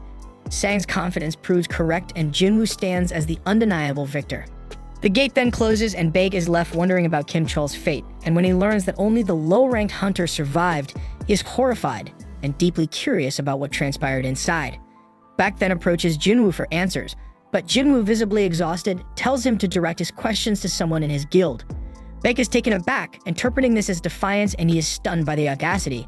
As Jinwoo wasn't asking, he was ordering, and worse, it could even be taken as a threat. Tensions rise as Baek grows more serious, emphasizing that 6 of his guild members are missing, making it his duty to find out what happened. Jinwoo, unfazed by the intimidation, calmly points out that he was the one who saved the 2 surviving members, which means Baek should be showing him gratitude instead. Baek takes a moment to cool down, realizing Jinwoo is right and apologizes for his earlier demeanor. Then with the situation diffused, Jinwoo takes Song-yi home. After Jinwoo departs, Baek turns to Park, asking about Jinwoo and why he seems so angry. Park explains that Jinwoo's mood only changed after defeating the boss. Sang suggests that it must be due to exhaustion, noting that Jinwoo is usually a kind person. Then of course Baek gets intrigued and instructs Sang to do whatever it takes to recruit Jinwoo into their guild. Later, Jinwoo drops off Song-yi at her home. She thanks him for everything and says she looks forward to seeing him again. Then as he leaves, Jinwoo reflects on the ordeal. Surprisingly, less than a day has passed since they were trapped in the gate. So he feels disappointed, having only earned a single dagger for all his trouble. And he concludes that Barca must have been far too high-level to yield better rewards. Looking back, Jinwoo remembers trying to raise Barca as an immortal soldier. Despite being given 3 attempts, he failed to extract him. Jinwoo takes solace in gaining iron from the situation, but can't ignore the fact that it marks the 3rd time he has had to take human lives. The next day, Jinwoo meets Leo, but he's shocked by Leo's flashy and over-the-top attire. As they prepare for their mission, Jinwoo tells Leo that they need to pick someone up first. That someone turns out to be Song-yi, much to Leo's surprise. Seeing how informal Jinwoo and Song-yi are with each other, Leo grows suspicious. Then when Jinwoo casually asks Song-yi if she managed to get any sleep, Leo misinterprets the interaction. Worried about Jinwoo's intentions, Leo reminds him that Song-yi is underage. Jinwoo brushes it off, clearly unaware of Leo's misunderstanding, which only fuels Leo's concern. Sometime later, Leo watches in awe as Jinwoo's soldiers brutally annihilate a group of powerful beasts. Leo can't figure out where on earth they came from, and Jinwoo recalls that Leo hasn't seen them yet. So Jinwoo reveals that they're a part of one of his baddest skills, but Leo has zero clue that this level of monstrous power is even possible. With the battle over, Jinwoo orders his army to begin mining the area for crystals. Leo, feeling dejected by his inability to match their efficiency, pleads with Jinwoo to at least let him collect the magic gems. Jinwoo isn't self-loving though, and one of his soldiers offers to share the work. Elsewhere, we see a man standing amidst the wreckage of a destroyed ship, and a frightened soldier begs for his life, but the man calmly tells him to relax. But the problem is they don't speak the same language, so after switching to broken English, the man explains that he's human and that all he wants is to go home. Back with Jinwoo, he celebrates with Leo after completing the 19 raids that were part of their agreement. And with the raids done, Leo's next step is to pass the written exam at the association to earn his guild master's license. And once he has the license, he'll finally be able to negotiate with his father. But as for Jinwoo, he announces that he plans to travel for a while, so Leo thinks that Jinwoo must be trying to get away from him, but Jinwoo denies it, saying he's just drunk. Leo, however, is used to being pushed away, especially by his older brother, who's 10 years older and has always been cold toward him, so they never did anything brotherly together. But by contrast, Jinwoo has helped Leo so much that Leo wistfully admits he wishes Jinwoo were his brother instead. Moved by Leo's pain, Jinwoo fills 2 cups and says that starting from today he will consider him his little brother. And that cool shit makes Leo stunned but deeply touched. Meanwhile, the mysterious man from the shipwreck has been restrained and investigators discuss his origins. He claims to be a foreign hunter who was trapped inside a gate 10 years ago and only recently found an exit that led to a gate in America. The investigators are skeptical, worrying that he might be a humanoid magic beast. To verify his identity, they called in an S-rank hunter for questioning, and the damn hunter is Dongsu, and they're waiting on him to do the questioning because the only information they know is that the man's name is Jinwoo Sung. Later, Jinwoo tells his sister Gina that he'll be traveling for a week. She knows how busy he's been lately and teasingly asks who he'll be going with. Irritated by the question, Jinwoo curtly replies that he'll be going with a friend and leaves it at that. Soon after, he stands at the entrance to the demon castle, reflecting on how much he has grown since he barely survived his fight against Cerberus at level 20. But now with his level 3 times higher, Jinwoo is confident this challenge will go differently. Jinwoo then uses the key from his system to unlock the gate and enters the castle. Reviewing the quest objectives, he sees that his mission involves collecting demon souls. However, Jinwoo is shocked to learn that the system requires him to collect 10,000 souls, an amount he can hardly believe exists in the dungeon. But despite the overwhelming task, Jinwoo stays focused on his real objective, obtaining the ingredients for the elixir of life to save his mother. So no matter how many demons stand in his way, Jinwoo resolves to complete this damn quest. Elsewhere, Leo speaks with his father Han about taking over the guild. Leo is well aware that his older brother is also vying for control, but disagrees with his brother's approach. He argues that bringing in an outsider to run the guild is too risky for the company's future. Han, however, shifts the focus to Jinwoo, criticizing Leo for associating with him. Han recounts how Jinwoo was present at 3 highly controversial incidents: the double dungeon, the raid where Hum's team was wiped out, and the surveillance team Hunter incident involving murdered convicts. But despite the danger, Jinwoo miraculously survived all 3. Han also notes that Jinwoo was instrumental in helping Leo clear 19 raids to earn his guildmaster license and also played a significant role in the Red Gate incident, leading survivors to safety. So Han accuses Leo of using underhanded tactics by relying on Jinwoo to gain an advantage. While Leo admits his methods were ideal, he insists he knows what's best for the guild. But to Leo's surprise, Han suddenly agrees to let him pursue leadership, but with one condition. Han wants Jinwoo recruited to their guild. Han reveals that the White Tigers Guild has been trying to scout Jinwoo since the Red Gate incident, recognizing his immense potential. So if Leo truly wants to lead, Han challenges him to secure Jinwoo's allegiance first, and Leo accepts the challenge and promises to make it happen. Back in the demon castle, Jinwoo realizes that despite defeating countless demons, he is unable to extract their shadows to add to his army, and he can't figure out why. He has taken down a massive number of them, yet it feels like all that effort might have been wasted. Just then, he receives an entry permit for the next floor, and a glowing light marks the way forward. Jinwoo marvels at the dungeon's immense size because it's essentially an entire city contained within a single building. However, all the walking is quickly becoming tiresome, but luckily Jinwoo summons the bear leader to carry him. The beast charges forward, effortlessly cutting through a sea of demons that block their path. Impressed by its sheer power, Jinwoo decides to name the bear Tank. Elsewhere, a group of girls marvel at Chaha as they admire her. Chaha, however, recalls a conversation she had with Mr. Choi. He decided to keep the reports about the flying ants under wraps, but Chaha felt they should go public. Mr. Choi explained that releasing that information would only cause widespread panic, and instead they should focus on strengthening their guild as they're already the largest domestic guild, and more power is the key to expansion. Back in the dungeon, Jinwoo has cleared even more demons. When he first received the key, he feared this might be an S-rank dungeon, but so far the demons he's faced are around high B rank. Their numbers are overwhelming and they grow stronger with each floor, but by only killing the demons required to proceed, Jinwoo has made steady progress. Based on his experience with other structures, Jinwoo guesses that this castle likely has 100 floors, just like the Tower of Trials. So he wonders how strong he'll be by the time he reaches the top. Then as he reaches 4,000 souls collected, he reminds himself to track his supplies carefully. He also recalls his promise to Gina to return within a week, making this a race against time. Eventually, Jinwoo collects 10,000 souls, completing the quest's main requirement. However, his journey isn't over yet. As he progresses, he encounters a group of powerful monsters, and the leader's name appears in red text indicating extreme danger. The monster's name is Vulcan, the boss-class leader of the lower floors. Elsewhere, we see that Sang searches for Jinwoo, only to learn from Gina that her brother is on a trip, but Sang isn't convinced. There are no records of him doing a raid or leaving the country, and the last trace the association has of him is right in the middle of the city, so the association can only speculate about where he's gone. Meanwhile, inside the dungeon, Jinwoo declares that he'll take on the big boss while instructing his army to wipe out the remaining demons. His soldiers immediately spring into action, swiftly taking down the horde. And with more points allocated to his intellect ability, Jinwoo can summon a larger army and maintain them more efficiently. And also the increase in magical power has made battling much smoother. Jinwoo then turns his attention to the boss-class demon and wonders if the giant beast is ever going to get up. Assuming it's just going to sit there, he's caught off guard when it suddenly moves with blinding speed to attack him. Jinwoo reacts just as fast, dodging the strike and countering with a damn powerful punch that sends the massive demon flying. Even Jinwoo is surprised by his own strength because all he did is punch the damn monster, so he wonders if he accidentally leveled up his power. However, Vulcan isn't finished and it lets out a thunderous roar, so it seems it's about to shift into another form, reminding Jinwoo of his previous battle with Cerberus. The beast then charges at him with alarming speed, so Jinwoo calls out to Iron, who sends him a shield just in time. Jinwoo blocks the attack, but the giant launches a relentless barrage of punches.